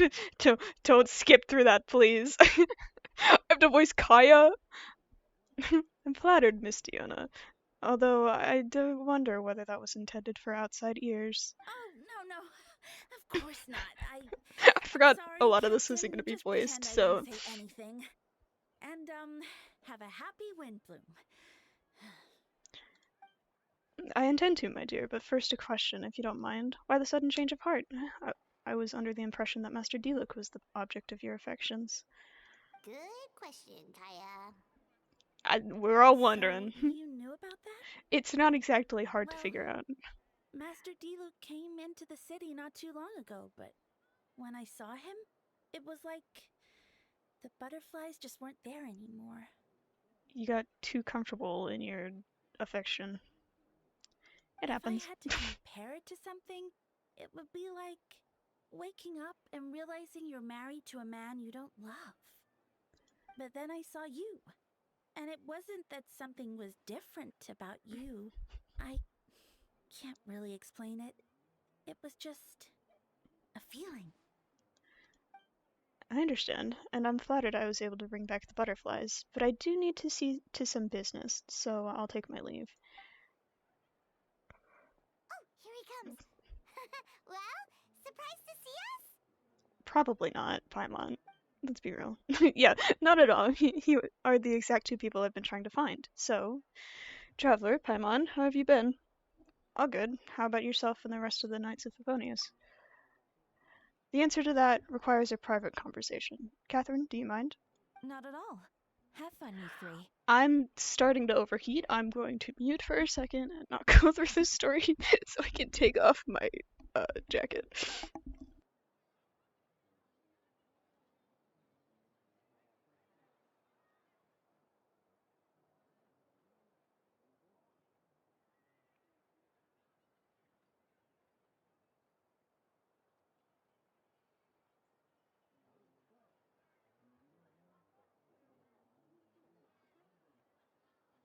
Okay, jacket off.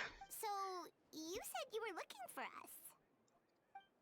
Yes, June sent me to find you when she heard you were back in Mondstadt, but let's discuss the finer details back at headquarters. Okay.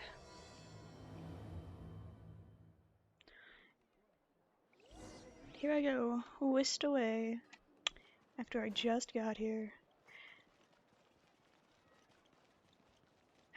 It wants me to climb up the wall? That's crazy.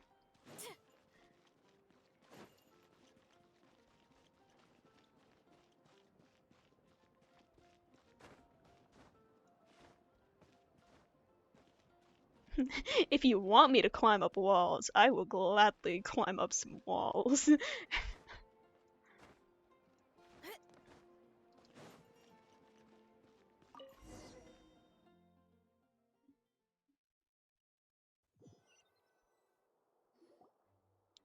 Wall? Yeah, wall. Ah, Kaya. You found them. Yay, you're voiced! Yep, I managed to track them down. Good. With what's about to happen, it's great to have you in town. I'm glad I'm here too. Headquarters are packed.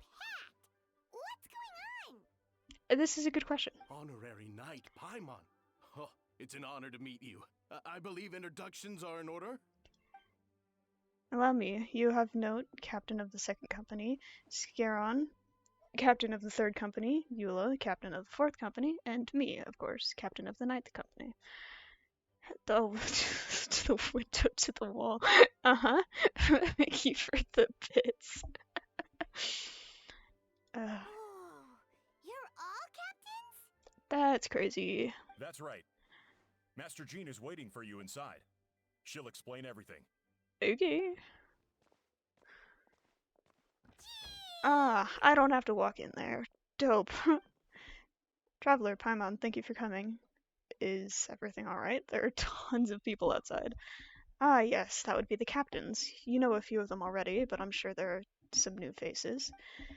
There have been a number of incidents in Mondstadt. In order to wrap up the case, I gathered all the captains and the Knights of Favonius together to hold a trial. A trial? But this is Mondstadt, not Fontaine. We've been through Fontaine. That was awful.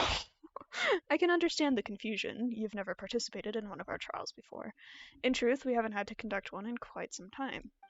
The Knights of Favonius oversee most matters of law and order in Mondstadt. Of course, in the interests of fairness, major cases are tried jointly with the Church. Under the guidance of Barbados, the Knights uphold chivalric justice, in the spirit of our order. I don't know where duties came from, not gonna lie. And the Church carries blessings and goodwill wherever the wind can reach. And today's case requires a joint trial by both parties. Which means it's a serious one. So, do you need our help? Hold on. The group of people we saw in the corridor just now, there was someone missing. Where's Albedo? Right! He's the captain of the investigation team. But we didn't see him out there. A keen observation, traveler. That happens to be exactly why I called you here. In the upcoming trial against Captain Albedo, we will do our utmost to understand the facts of this case and deliver a fair and impartial verdict. Albedo is the one on trial? What did he do? Jean, it's time. Understood. Traveler, Paimon, come with me. Okay. I'm just like being dragged along in this. That's okay.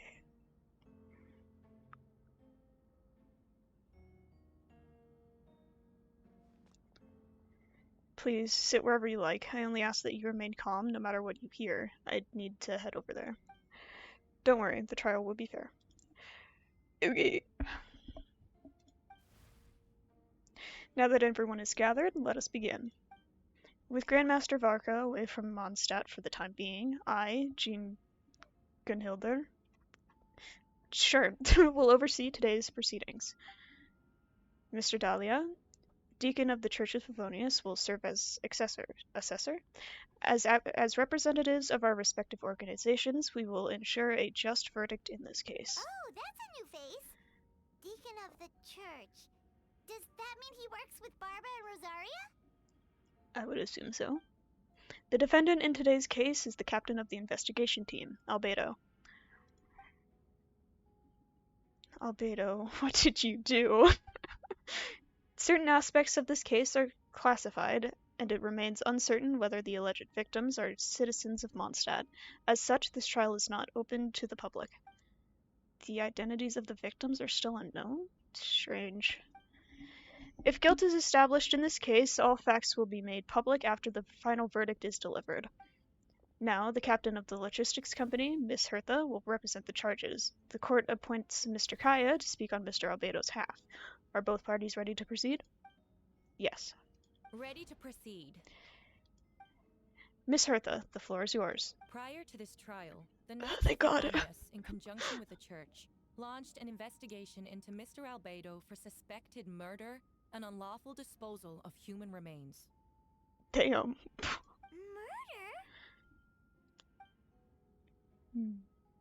A witness stated that, 11 days ago, in the middle of the night, she saw the defendant southeast of the city gates, dragging a large object she later identified as a human body.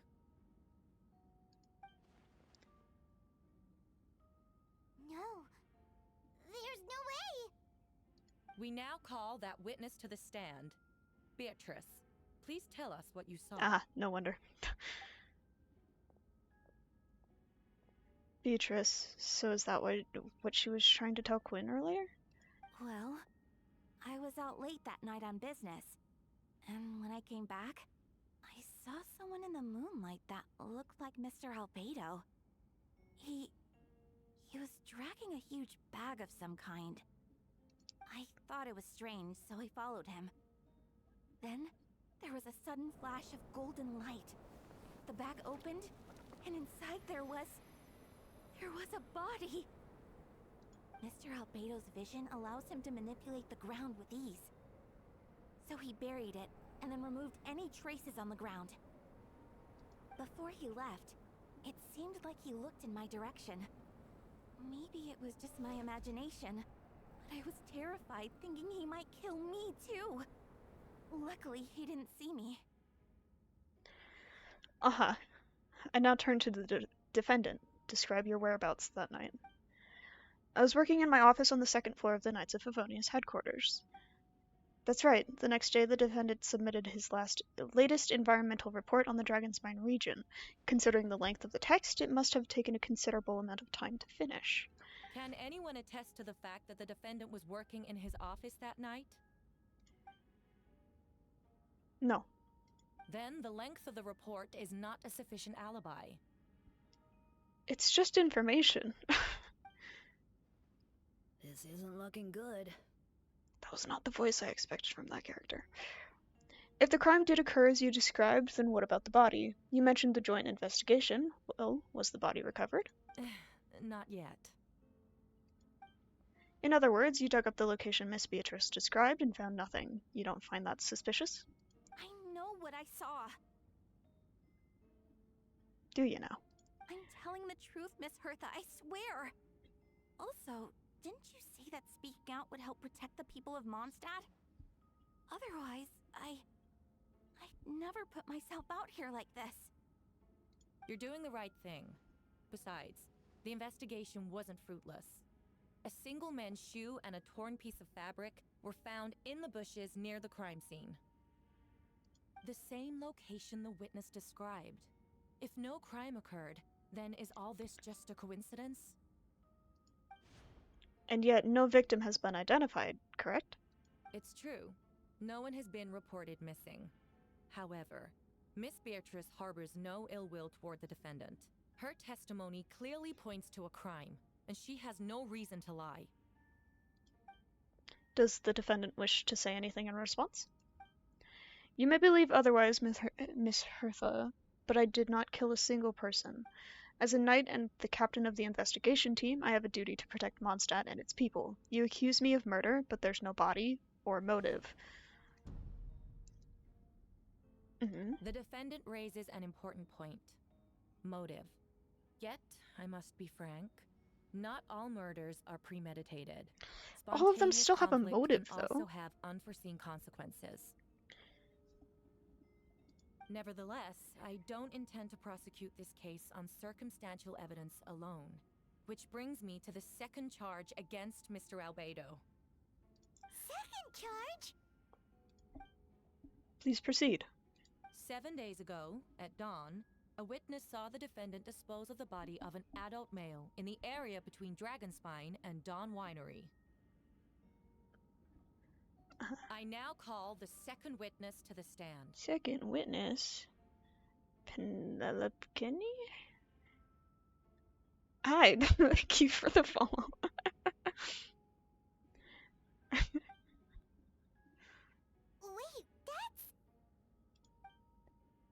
that's... I'm not gonna try to pronounce his last name. Please tell the court what you saw. At around 3:40 in the morning, I saw Mr. Albedo dispose of a body beneath a cliff. It was dark, but he used the power of Geo to illuminate his surroundings. From what I could tell, it looked like the body of an adult male, tall and thin, but I couldn't make out the age. He buried the body underneath the cliff and smoothed out the ground to remove any traces. We now have accounts from 2 separate witnesses that describe the same modus operandi. Would you call that a coincidence? I would only inquire as to what Mr. Dulick was doing in that area so early in the morning. Not the most opportune time for a stroll. Is there such a thing? Dawn Winery is my home. It's not unusual for me to take walks in the area. I just happened to be in the right place at the right time, that's all. Master Dulick is a well-respected figure in Mondstadt. I see no reason for him to frame Mr. Albedo. Yet the question remains, where are the bodies? Before you suggest a lack of evidence, Mr. Kaya, you should know. After the defendant left that morning, the witness found this where the body was buried. And this is what looks like the teeth and femur of a human. Now, does it beg the question, if the burial was fresh, why is this all that remains of the body? But I suppose Mr. Albedo is the only one who can answer that. Careful now, Master Dulick. I do believe I hear a presumption of guilt in there somewhere. These remains suggest an accelerated rate of decomposition. Considering the Forgive me for not attempting to do different voices. I can't. Both witnesses saw golden light, a known byproduct of alchemy. That's how the defendant destroyed the bodies. The light also explains how the witnesses were able to get a clear view of the events in the dark. So that's your angle. Alchemy. A logical assessment, but we have a witness of our own. The afternoon before the alleged second murder, Mr. Albedo had a lengthy intellectual exchange with his student Sucrose. The two were in the library until the next morning. Why did the discussion last so long? Miss Sucrose was presenting the results of her research. She noticed some flaws in the data and insisted on reviewing her calculations until the next morning with Mr. Albedo present. That's right, we were in the library together. You're certain Mr. Albedo was present the whole time? I mean, when you're yapping someone's ear off, you're gonna... No. Yes, and I know Mr. Albedo would never kill someone. He could never be that cruel. Nevertheless, the other witnesses have no reason to lie. Tell me, Miss Sucrose, that meeting in the library, were you awake the whole time? Sounds like a considerable duration to go without sleep. Oh, I do hope you can be truthful with us. It concerns the safety of countless Mondstadt citizens. A crime like this cannot go unpunished.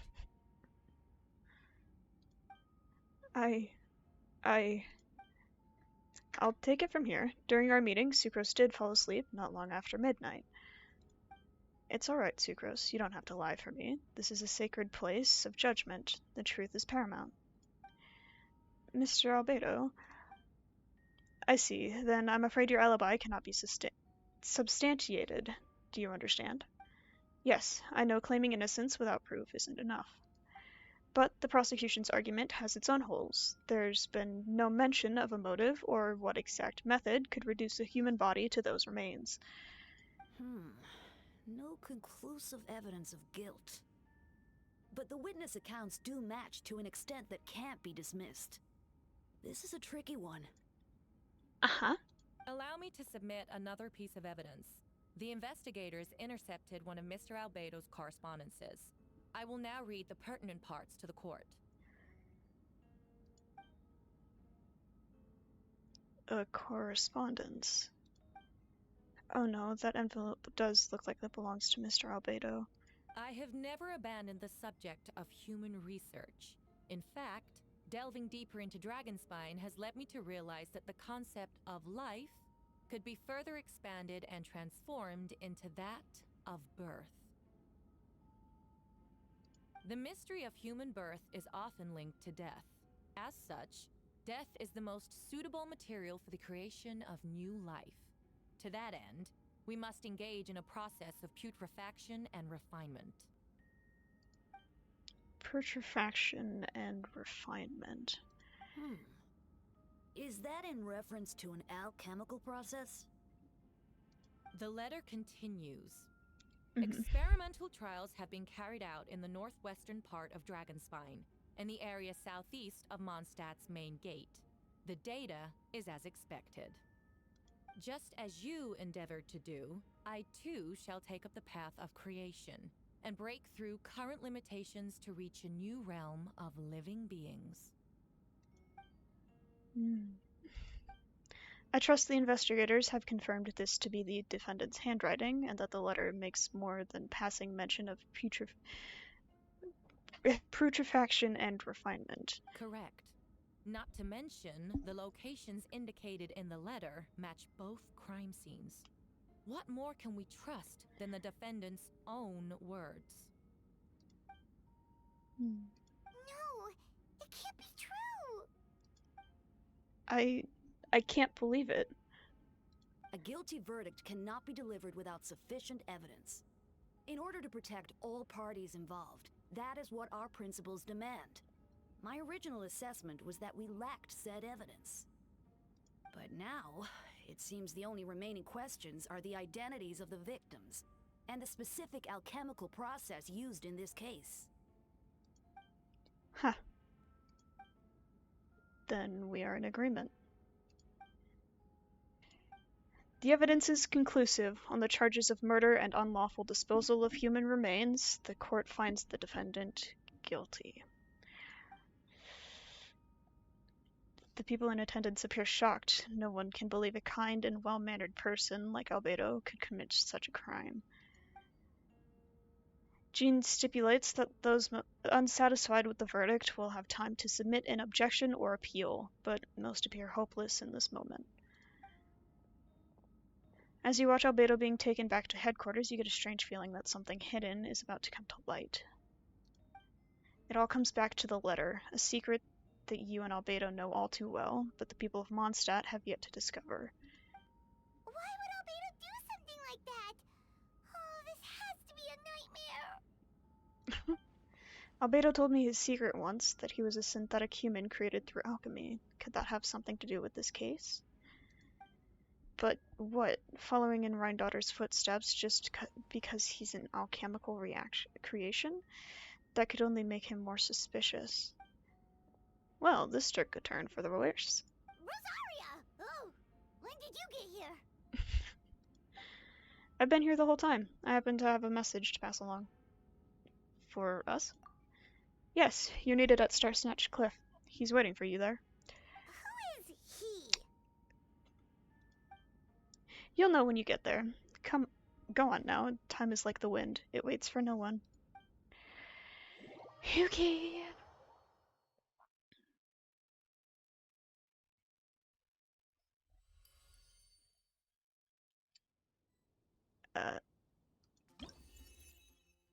Okay. You and Paimon went to Dragonsmite to ask Albedo, who was conducting research there, some questions about alchemy, only to encounter a series of strange events. Strange, soft noises echoing through the mountains that could not be traced, the ransacking and theft of alchemical notes at the campsite, Albedo disappearing after a chat outside a cave but having no memory of the incident. At the time, Eula encountered Albedo elsewhere on the mountain, attempting to lead a child away, and he attacked Eula upon being discovered. You were able to confirm the presence of a mysterious figure impersonating Albedo. A running battle ensued, ambushing and being ambushed, hunting and being hunted. In the end, Albedo eliminated the giant mutant, Whopperflower, posing as him. Yet there were more than 2 people wearing that face on the mountain. Ah. Okay. See, I didn't actually do that event. But I'm glad they gave me a little rundown of what happened. Meow.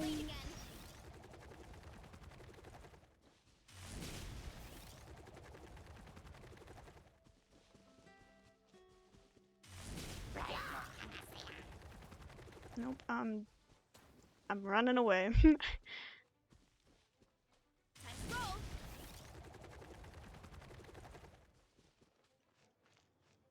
Surely they'll give up. Okay, thank God. Sup, Venti? Ah, Traveler Paimon, I could hear your arrival upon the wind. Were you looking for me? What's up? Venti, did you send us that message? No, I did. Ah. Whoa, where did you come from? Wait, Venti, do you know this guy? His name is, what is his name again? Didn't think I was that unmemorable. I'm Dahlia, Deacon of the Church of Favonius, and Herald of the Animo Archon Barbados. Not gonna forget next time, right? So, you called us here so we could meet with Venti? That's right. I noticed you during the trial. The legendary honorary knight. You seem to have a lot of thoughts on your mind, so I thought we should have a chat. I thought I can't get used to this voice at all. After all, I am the Herald of Barbados. If the people of Mondstadt are in danger, I should keep the Animo Archon in the loop. Wait then, you know about... Well, duh. About what? The fact that my tavern-hopping nomad of a friend is Barbados himself? Don't worry, Dahlia and I are close. He knows everything. Besides, a god needs someone to communicate with their will in a formal setting, and no one does that better than Dahlia. Not that I saw that coming when we first met. But back to the matter at hand. I believe you two already know about Albedo's background. If you mean his true identity, then yeah, we do. So, you know too, Venti? That's surprisingly Archon-like of you. Damn, throwing shade. Ah well, I knew from the moment Rhindaughter and Alice brought Albedo to Mondstadt. When those two are in town, no one can afford to slack off. You're right. I'm not saying that word. A perfect specimen of synthetic life. At this stage of the case, there are countless questions surrounding Albedo's motive. His true identity is a potential weakness. A synthetic being loses control of their sanity and goes on a killing spree. That's how a novel would frame the story, and people are inclined to agree. Albedo has told us before that humans often value the ordinary over the Thank God 2 of the 4 characters in this scene are voiced. And the slightest difference is perceived as other. A very common phenomenon. Which means we need to find a way to help your friend. What do you know about the situation, Venti? Me? Well, I know that Albedo is a synthetic being, and that a lot of strange things have been happening in Mondstadt, even though Windbloom should be about drinking and having fun. We noticed that too! The minute we got here, something was off. Yeah. You share your observations with Venti and Dahlia. Cool. I've picked up on most of those too. Miles is out of sorts. Beatrice seems anxious. Although I didn't know Donna stopped being interested in Master Diluc. When no love remains for the songs to tell, the world becomes naught but an empty shell. Cruel is said fate, cruel it may be, were it not for a hero who could set us all free. Yeah, Venti? What are you getting at, Tone Deaf Boy? Oh, just making a comment. There are always unavoidable trials in life, at least. That's what Barbados would say. A certain someone is going to need to overcome a trial like that. In such cases, even the Seven know better than to tamper with fate. If only there was a brave soul willing to aid their friend in his time of need. Should he meet a terrible fate, all of Mondstadt could be worse for it. If you wanted our help, you could have just asked, you know. Well, even if Albedo wasn't at the center of this case, protecting Mondstadt is part of being an honorary knight, right? You'll still have help, of course, which is why I prepared a little surprise. Behold. Don't worry, I removed the fuse so it's not going to explode. Say hello to the Dodo communication device. Sure. So, this thing belongs to you now? Well, we're old pals. Don't think she'd care if I borrowed it for a few days. Anyway, this invention, with a little help from a trick of mine, will allow us to keep in touch. Just take it out and we can chat. We'll do our best to uncover the truth. That's all I ask. No matter what comes, you have the wind on your side. Yippee! Literally, because he's right here. Okay. Why did my mouse go off the screen? That's not supposed to happen.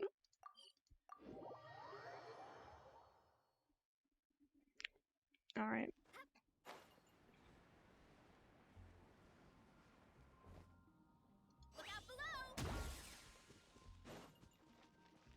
Ah, I see.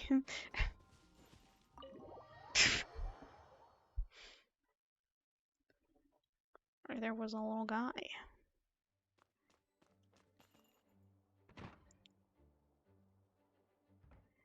I know you all must be shocked, but the evidence is solid. Albedo's situation is not looking good. I still don't believe Albedo would do something like that. Using living people as alchemical test subjects? It's like something out of a novel. Perhaps it's best for me to remain impartial, but I've worked with Albedo before. He's an alchemist, not a sadist. Yeah.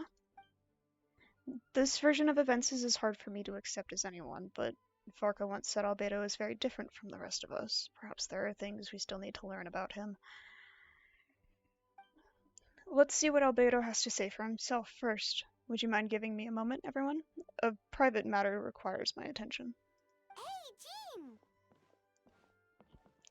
And we're here now. Traveler, Paimon, perfect timing. Kaya has a favor to ask. Like Jean said after the verdict, we have time to submit an appeal, and I will do my utmost to convince Albedo to accept. He's been acting strange, but I can't read him for the life of me.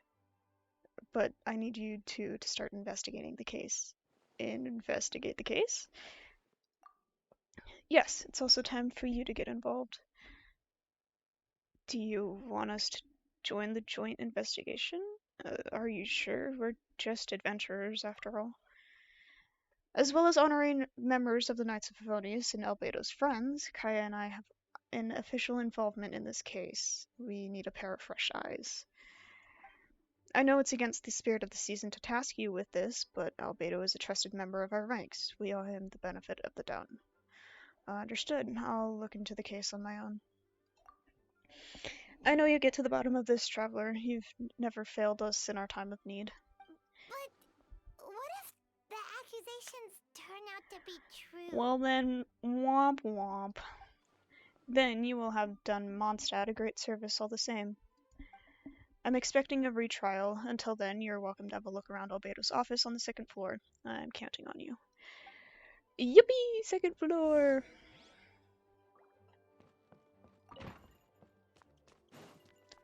Up the stairs.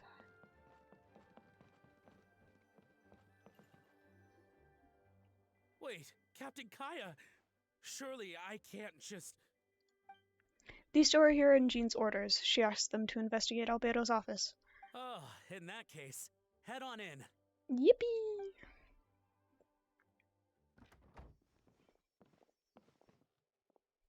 So this is Albedo's office. Pretty much exactly how Paimon pictured it. Alright, I have some work on of my own, so I'll leave you to it. Good luck, you two. Right back at ya.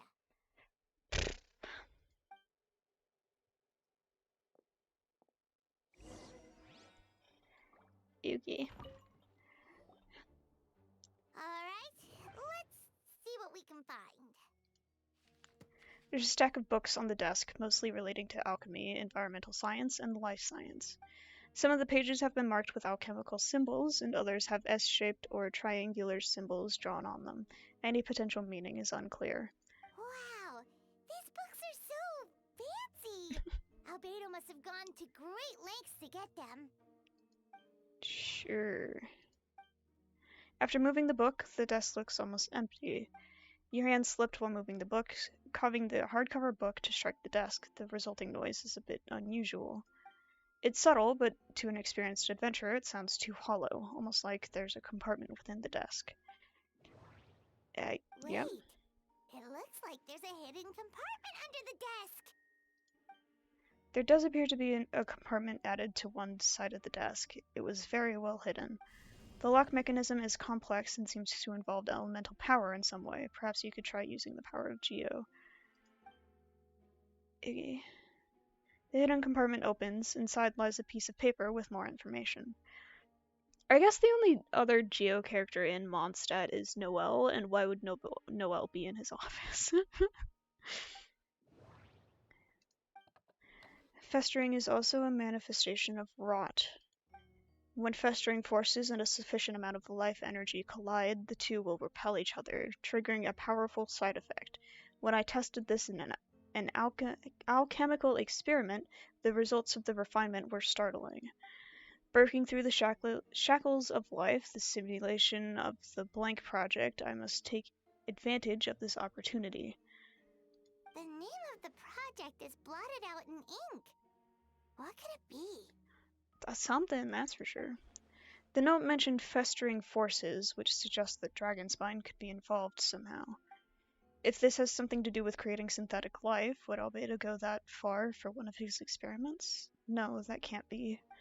Amid the notes is a map with a few markings on it. Two of the marked locations correspond to the crime scenes, and the third appears to be in Dragonspine.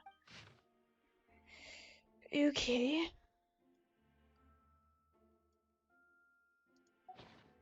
It's a hard pill to swallow, but if the results of this joint investigation are correct, then there could be a body hidden in that location, or at the very least, what remains of one.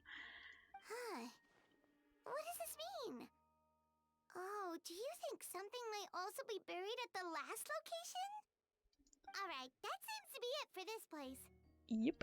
We should go tell Jean what we found.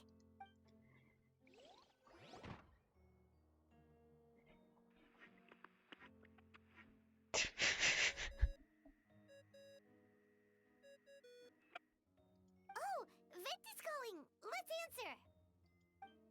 How's the investigation going? Find anything? Oh, we found stuff alright. Stuff that only makes Albedo look even more suspicious. I see, so Albedo's researching something that doesn't help his case, huh? Share what you learned with Venti. Yippee!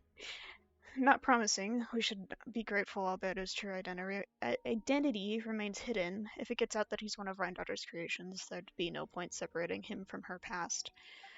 As we both know, Rhindaughter's approach to alchemy and ethics was pure madness, and this evidence he just found, let's just say it could convince even those closest to him of his guilt, perhaps even you. I don't think the handwriting was faked, and the notes also sounded like him. Then it comes down to trust. Do you trust Albedo? Absolutely do. Yeah, he's our friend. We should keep the faith.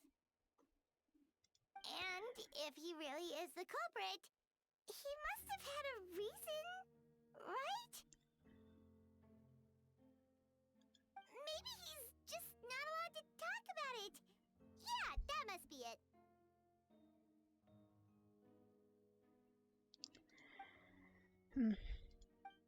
Either way, a fair investigation means coming to a conclusion presented by the facts. Does that mean even Venti no longer believes in him? Remaining objective has its own value. Remember, none of this is your fault. Just report back with an honest assessment of the facts. Yeah. Uh-huh. Well, let's go find Jean and tell her what we learned. Wait, that's Miles. What's he doing here? The other person who was acting weird. Oh, sorry. I heard voices and wasn't sure if I should check who was inside. It's okay. We're here on Jean's orders. Ah, I see. I'll, leave you to it then. Hold on. You didn't hear what we were saying, did you? Oh, not really.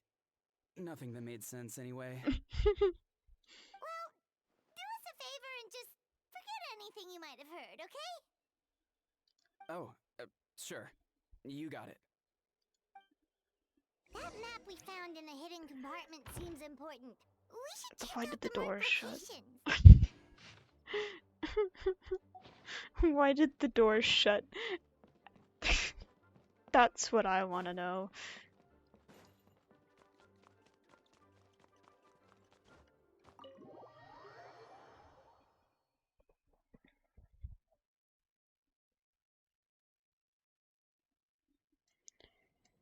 Oh, right. Alright.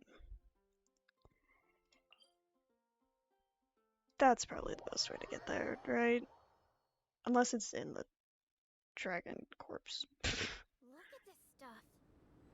It's so white and so cold. Is it edible?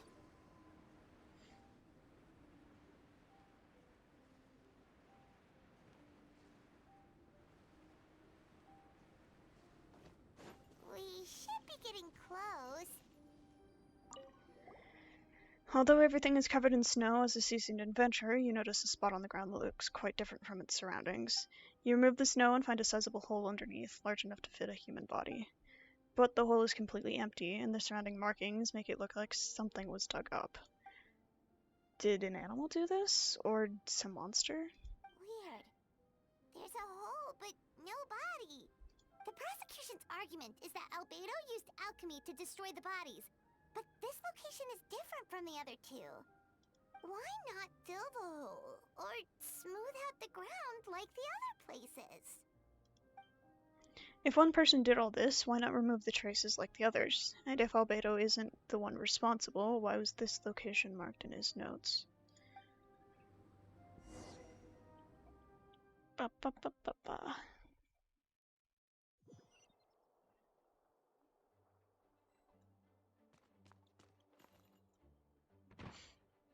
Why have me walk 2 feet? You're back. Did you find anything? Yeah, but none of it helps Albedo's case. That's for sure. You told Jean about your findings from Albedo's office. Yippee! I see. A complicated result, but your efforts are appreciated. Did Albedo submit an appeal? Yes, he asked for a retrial. There are still questions surrounding the identities of the victims and the disappearance of the bodies.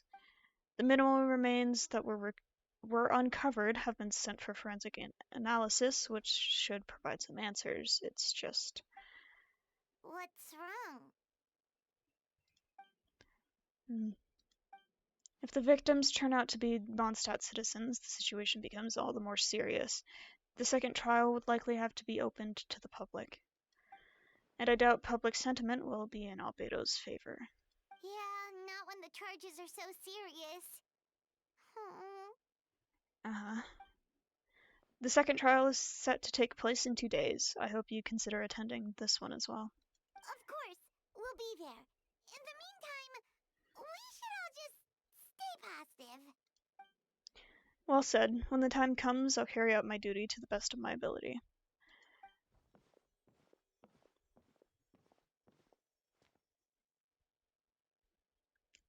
Why are you listening in, Miles?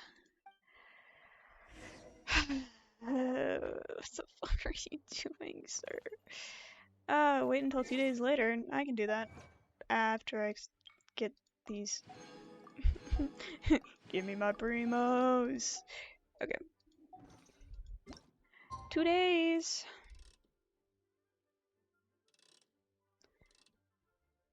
Yeah. We're gonna stand here and let time pass. Okay. We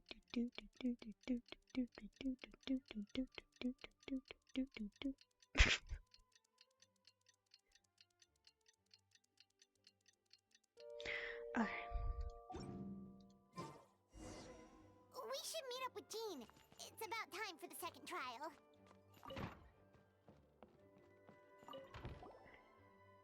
Ah, you two. Let me know if you're ready and we'll head out. Yep, I'm ready.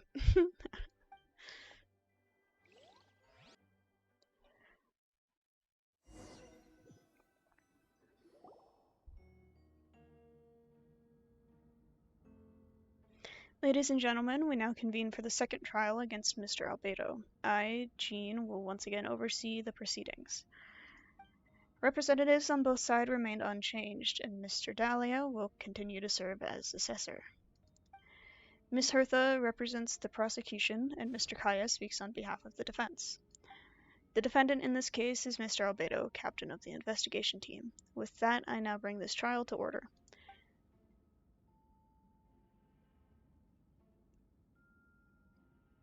Ms. Hertha, have the investigators made any new discoveries?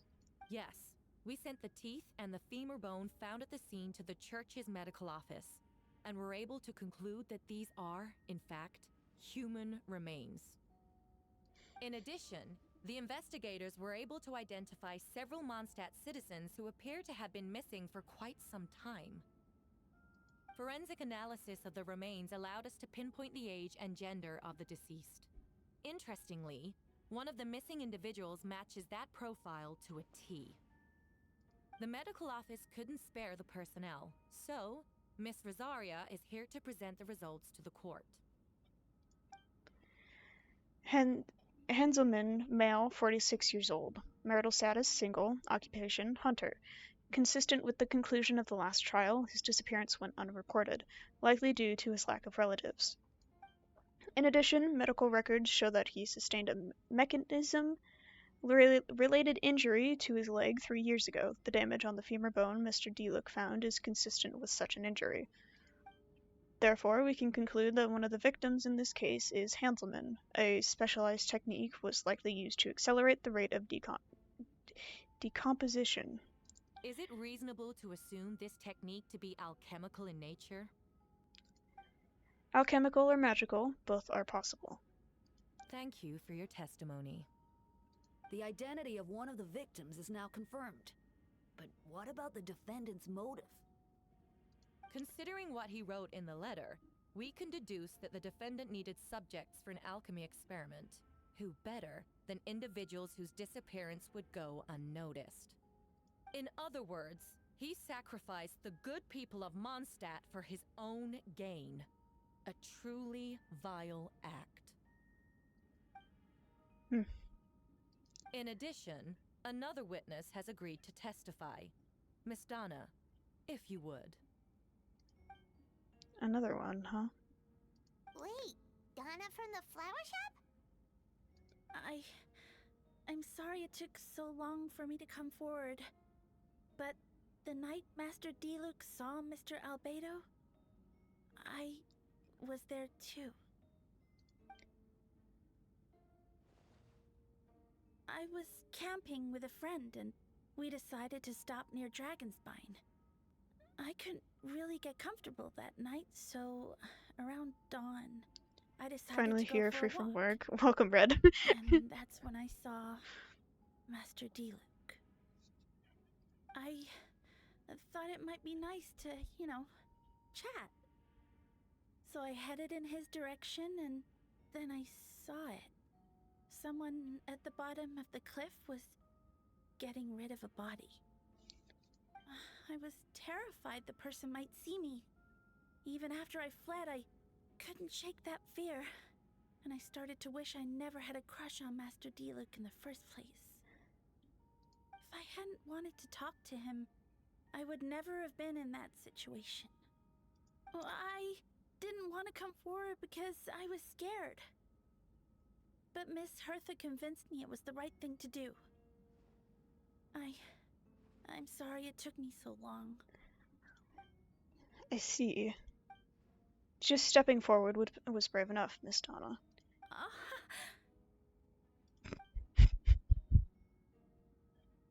The court thanks you for your courage and commitment to justice. Yes. Thank you. The two witnesses corroborate the same sequence of events. That just leaves the question of how the defendant disposed of the bodies. I believe the answer lies in the alchemical technique mentioned in the letter. The defendant is the most accomplished alchemist in Mondstadt. He has the skill, no question. Gay? Why are people finally showing up? Like, goddamn, it's been 2.5 hours. Come on, man. Joking, of course. Hi, Forrest. Thank you for calling me gay. I'm aware. A special investigator also uncovered some relevant evidence on that subject. I will now present it to the court. Wait, does she mean... The evidence we found in Albedo's office. The following are pieces of evidence uncovered in Mr. Albedo's office, the most important of which is this map. Yeah, I've looked at the map already. This map was found with the defendant's notes. The markings correspond with the description in the letter and the locations of the crime scenes. Does this map belong to you? Yes. Were you the one who marked these locations? Yes. You do realize that's basically an admission of guilt, don't you? The evidence against you is nearly insurmountable.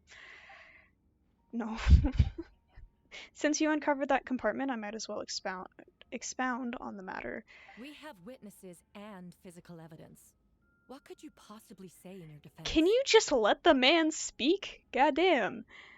What I always have, I never killed a single person. Ugh, you have some nerve. Saying that when the evidence is stacked against you? Hydrate? Okay.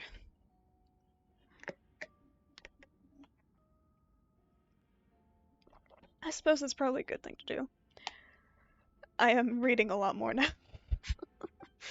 Miss Hertha, you've presented a meticulous and convincing case. I'll give you that, but I will not admit to something I didn't do. So, what? You're just going to bombard the court with excuses? That's a rather dismissive way to refer to an innocent man speaking in his own defense. Besides, I'm not making excuses, I'm exercising patience. That won't make the charges against you disappear, Mr. Albedo. Perhaps not, but patience comes with its own reward. It's easier for things to remain buried in snow until someone comes along and brushes it away. Albedo seems serious, but unfazed. Does that mean he really didn't do anything untoward? He mentioned brushing off the snow. Is that supposed to be a hint? If it was a hint, then it must have something to do with Dragonspine, which reminds me, one of the locations marked on the map we found was in Dragonspine, wasn't it? Traveler, you were the one who uncovered the notes, right? Then I'm assuming you have visited the third location marked on the map as well. Yes. Can you tell us what you found? You nod your head and give an honest account of the scene you found on Dragonspine. Whatever was kept in the hole was gone, and the surrounding area bore the markings of an unknown creature. With everything covered in snow, no one knew there was something to discover in the first place. Then, there must also have been a body. You're jumping to conclusions, bitch. Just shut the fuck up. I need to think about this. What clues am I missing? Don't make me think, Thunk. No! The first marked location is near Mondstadt. Beatrice saw Albedo use alchemy to dig a hole and bury a body there. A single men's shoe and a torn piece of fabric were found in the bushes nearby. Taken together, this evidence seems to suggest that Albedo killed someone and concealed the body. The second marked location is between Dragonspine and Dawn Winery, where D-Luke saw Albedo bury the body of an adult male. D-Luke described nearly the same events as Beatrice. There's no reason for them to collude against Albedo, and their testimony should be trustworthy. D-Luke found teeth and a femur bone at the scene, and Donna confirmed his version of events because she was also there that night. The two should have no reason to set Albedo up. Despite her crush, Donna wouldn't lie about something like that just to get D-Luke's attention. Not to mention, Donna has been acting strange since before the trial. The third marked location is in Dragonspine. We only knew about it because we found the map in the hidden compartment. During our investigation, Paimon and I discovered a hole beneath the snow, big enough to hide a human body. There were also claw marks around the outside. But there was no body or any remains whatsoever. According to the forensic results, the teeth and femur bone belonged to a Mondstadt citizen, and witness accounts suggest that Albedo was the last person to come into contact with his body. Did Albedo really use alchemy? What the fuck am I saying? Alchemy to reduce the body to a few bones, and does that mean he's the killer? Okay, associate with that? No.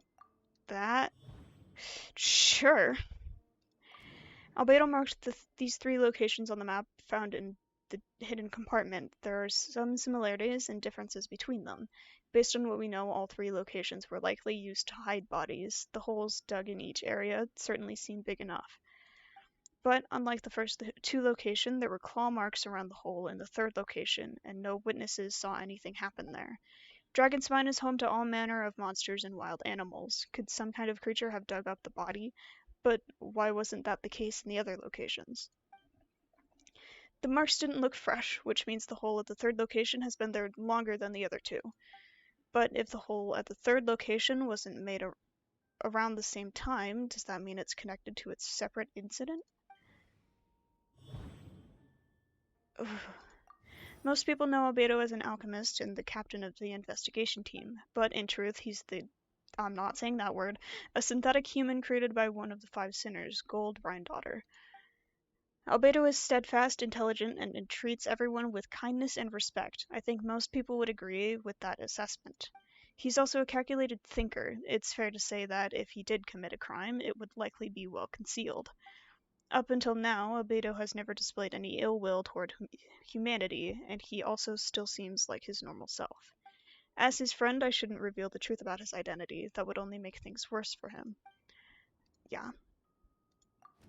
Dragonspine has a frigid climate and is covered in snow all year round. Even so, it's home to various monsters and creatures that can withstand the cold. Deep within the mountain lies the remains of an even more mysterious creature, Durin. Although the dragon has been dead for a long time, he still possesses a peculiar life energy. Now that I think about it, a lot of strange things have happened on Dragonspine. Okay, what you got there, Aether? Because I got nothing. I almost forgot. Paimon and I once encountered someone on Dragonspine who looked exactly like Albedo, and we weren't the only ones. Wait a second, someone who looks exactly like him. He figured something out. I'm guessing Albedo has a plan, so I should help him out. But what does he want me to do? Announce a break in the case? No, I should play it safe. Since I made an honest assessment of the facts, I should be honest about my doubts too. It's only fair. Besides, I think I understand what Albedo was trying to tell me just now. I'd like to address the court, if I may. I was the one who investigated the office, and I believe the results may raise a few questions. Regarding the two cases addressed in the previous trial, it was established that after disposing of the bodies, the defendant used alchemy to restore the ground to its original state. But that wasn't the case at the third location. The hole was still there, with dirt scattered around the perimeter. It looked more like something had been dug up. If this was all done by one person, why wasn't the third scene given the same treatment as the others? Why weren't the traces removed? In addition, the markings around the third location weren't fresh, which suggests that the Dragonspine incident happened at a different time. For those reasons, I believe there's still reasonable doubt in this case, and I hope the verdict reflects that. Thank you. Acute as ever, Traveler. Questions there may be, but allow me to point out, there is no evidence to suggest that anyone besides the defendant knew about the third location. And the map was found in his notes. That fact alone makes him the most plausible suspect. Unless Mr. Albedo suddenly plans to deny that the map belongs to him. Allow me to respond to the Traveler's point. If all I cared about was proving my innocence, I would indeed do as you described, Miss Hertha, and deny any connection to that map. But that is not what I intend to do. The map does belong to me, and I did hide things at those 3 locations. What? Paimon, shut up. There were indeed bodies at each location, and I did kill and bury someone on Dragonspine. Ha! So you admit it. Let the record reflect that the defendant has confessed to He his crimes. confessed to the Dragonspine one, not the other 2. You're mistaken, Miss Hertha. This story doesn't end here. Some time ago, I encountered an uninvited guest on Dragonspine, someone who wanted to take advantage of the deserted nature of the region to eliminate me in secret. His desire to kill me led to an altercation where I killed him instead and buried the body on the mountain, the 3rd location marked on the map. Actually, I don't know why I'm talking the about this traveler now. Amber Bennett and I were with Albedo that day. The Adventurers Guild was holding an event on Dragonspine. After it ended, we all left the area. If the person Albedo is referring to is different from the one we encountered on the mountain, then the altercation must have occurred after we left. This only proves that the defendant is guilty on all counts. Those innocent people, their blood is on your hands. No, you're wrong. You deny it? After admitting to murder for the whole Murder court in to hear? self-defense. You've clearly lost That's your what he mind. confessed to. If you would let me finish, Miss Hertha, I could get to the important part. The man who attacked me on Dragonspine was my height, with blonde hair and blue eyes, dressed in clothes nearly identical to mine.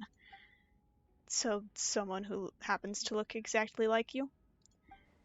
Exactly like him? So I was right, it does come back to what happened back then. It's one thing to look similar, but for the clothes to be the same? What's going on? I don't want to be here anymore. Regardless, the important thing is that you admit to killing someone on Dragonspine. In self-defense, bitch! Oh my god. Yes, I killed someone that day, someone who looked nearly identical to me. But I never said that someone was a person. I see, then it appears I need to withdraw my testimony. What? Everyone! I brought her! Wait, you... The person who just came in, isn't that Hertha? What's going on? Who are you? Why do you wear my face? Hello to you, too. Oh. As you can see, this is Hertha, the logistics captain of the Knights of Favonius. I see what's going on here. It's all been leading up to this, hasn't it? Your confession. It was all an elaborate stunt to set me up. You want to undermine my credibility? Fine. It doesn't eliminate the mountain of evidence stacked against you. All I want is justice for the people of Mondstadt. Order in the court. I've been stationed on Dragonspine all these years because that is where the subject of my research lies, the dragon, Durin. Several hundred years ago, the Dragon of the East, Dvalin, defeated Durin in battle and, with help from Barbados, sealed his remains on Dragonspine. Durin was created through alchemy, one of the finest specimens of artificial life. As such, death was not a true end for him. His heart still beats and grows more revitalized by the day. My imposter on Dragonspine was a failed specimen abandoned in Durin's stomach, an unsuccessful iteration of the Homunculus project. Homunculus? Are you trying to insinuate that I'm some kind of homunculus? Because it looks to me like the artificial one is standing right there. Some kind of imposter you dragged in from Dragonspine. So this is what I look like when I fly off the handle. You know, they say imitation is the best form of flattery, but your impersonation has overstayed its welcome. Master Jean, what are you waiting for? We've known each other for so long. You recognize the real me, don't you? The two of you look identical, but judging based on demeanor, the new arrival actually seems more like the Hertha I know. That means nothing! By that logic, I could just as easily accuse the albedo in this room of being an imposter! How do we know he isn't the fake one? A cold-blooded killer who replaced the real albedo long ago! Then, how about something only the real Hertha would know? The longest scar on my body. The knights who fought alongside me that day should remember where it is. I remember. Let's hear your answer. I'd like to hear Miles' answer first. Huh? You don't know? Or you don't remember? I heard you've been acting strange these days. Disoriented? Confused? You were closer to me than anyone during that battle. And yet you don't remember a thing. Strange indeed. No, my head. It hurts. The scar is right here. Why the nerves? I can't imagine this comes as a surprise. Unless your informant in the Knights of Favonius failed to mention the scar on Hertha's left arm. Albedo has done a lot of research into beings like you. If you deny it, then show us your arm. No need to panic. You can just add it now. You excel at changing your appearance, don't you? Or should I say, all spawns of Durin's life force have that ability. A powerful life force and appearance you can change at will, yet here you stand, formless one, paralyzed to act, because you're worried using that power could affect your accomplices. Accomplices? Then Miles must be one of them. There are others too. Most of the beings under the influence of Durin's life force have gathered here, and yet their presence is what impedes her from taking action. Once you attempt to transform, all who surround you will be affected by your power. You can't control it, because in this network of living beings, you serve as the core. Show us your arm. Ugh! Have it your way! Whoa! Come on, let's go!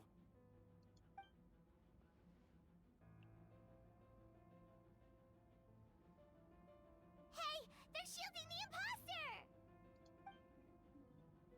She's trying to get away. Stop her. Don't let anyone stand in your way. There are others trying to get in. Must be more people under her control. Time to get moving, everyone. Whoa! She just leaped across the room! Did she? After her! Stuff is happening, and I don't know what. It's time. All units move out. Third company, keep on the imposter's tail.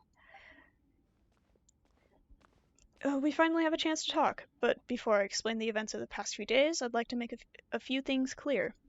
First, I never killed any of my fellow citizens, and I never used human remains as part of an alchemical experiment. Second, the events of the past few days were all part of a plan. Most of the members of our order were in on it. As for the witnesses, Master D-Luke picked up on the situation long before today's proceedings. Wow, that's quite an involved plan. Indeed. Follow me. Okay.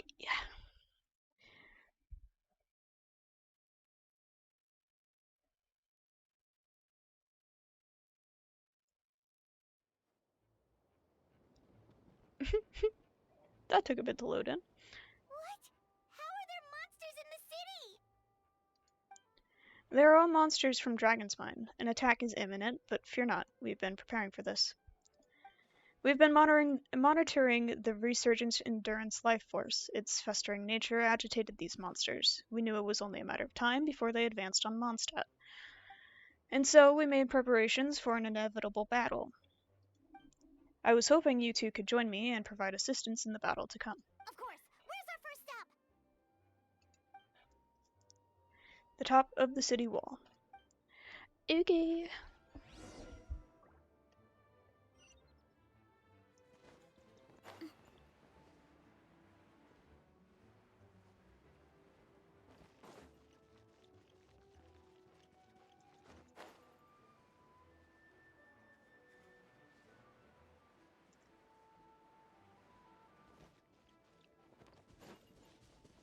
Meow.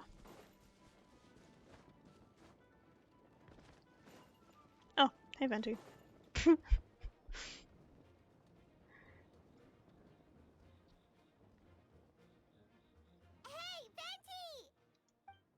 Shoot, someone's coming. Help me, please, someone help me. What's with the freakout? It's just us. Ah, perfect. I can drop the act. Sorry, I thought you were regular citizens. It's about time. I think we can proceed as planned. I agree. Although it's been a while since I dealt with something this big, it's going to be pretty exhausting. Don't worry, I'll treat you to a drink for your trouble. Haha, just what I wanted to hear. So, these two know the other's identity then? People can make new friends when we're not here, you know. Monsters started surging in from Dragonsbind during the trial. They soon became agitated, likely in response to the core coming under pressure. Still, I never expected those monsters to have become this advanced. The power of evolution cannot be underestimated, especially considering the fact that Duran absorbed the previous imposter. Wait, so what about the map? And the missing bodies? What the witnesses saw was true. I did hide those bodies. As I monitored the situation on Dragonspine, I noticed that many who ventured there came back different. Some were under the influence of Duran's power, and the less fortunate ones had already been devoured by monsters, who then assumed their appearance to infiltrate the city. Most of those who were replaced had no close relatives, so when their behavior changed, there was no one to notice. The monsters used their disguise to get close to people. I eliminated 2 who attempted to attack. What about the remains Diluc found? Did they belong to one of the victims?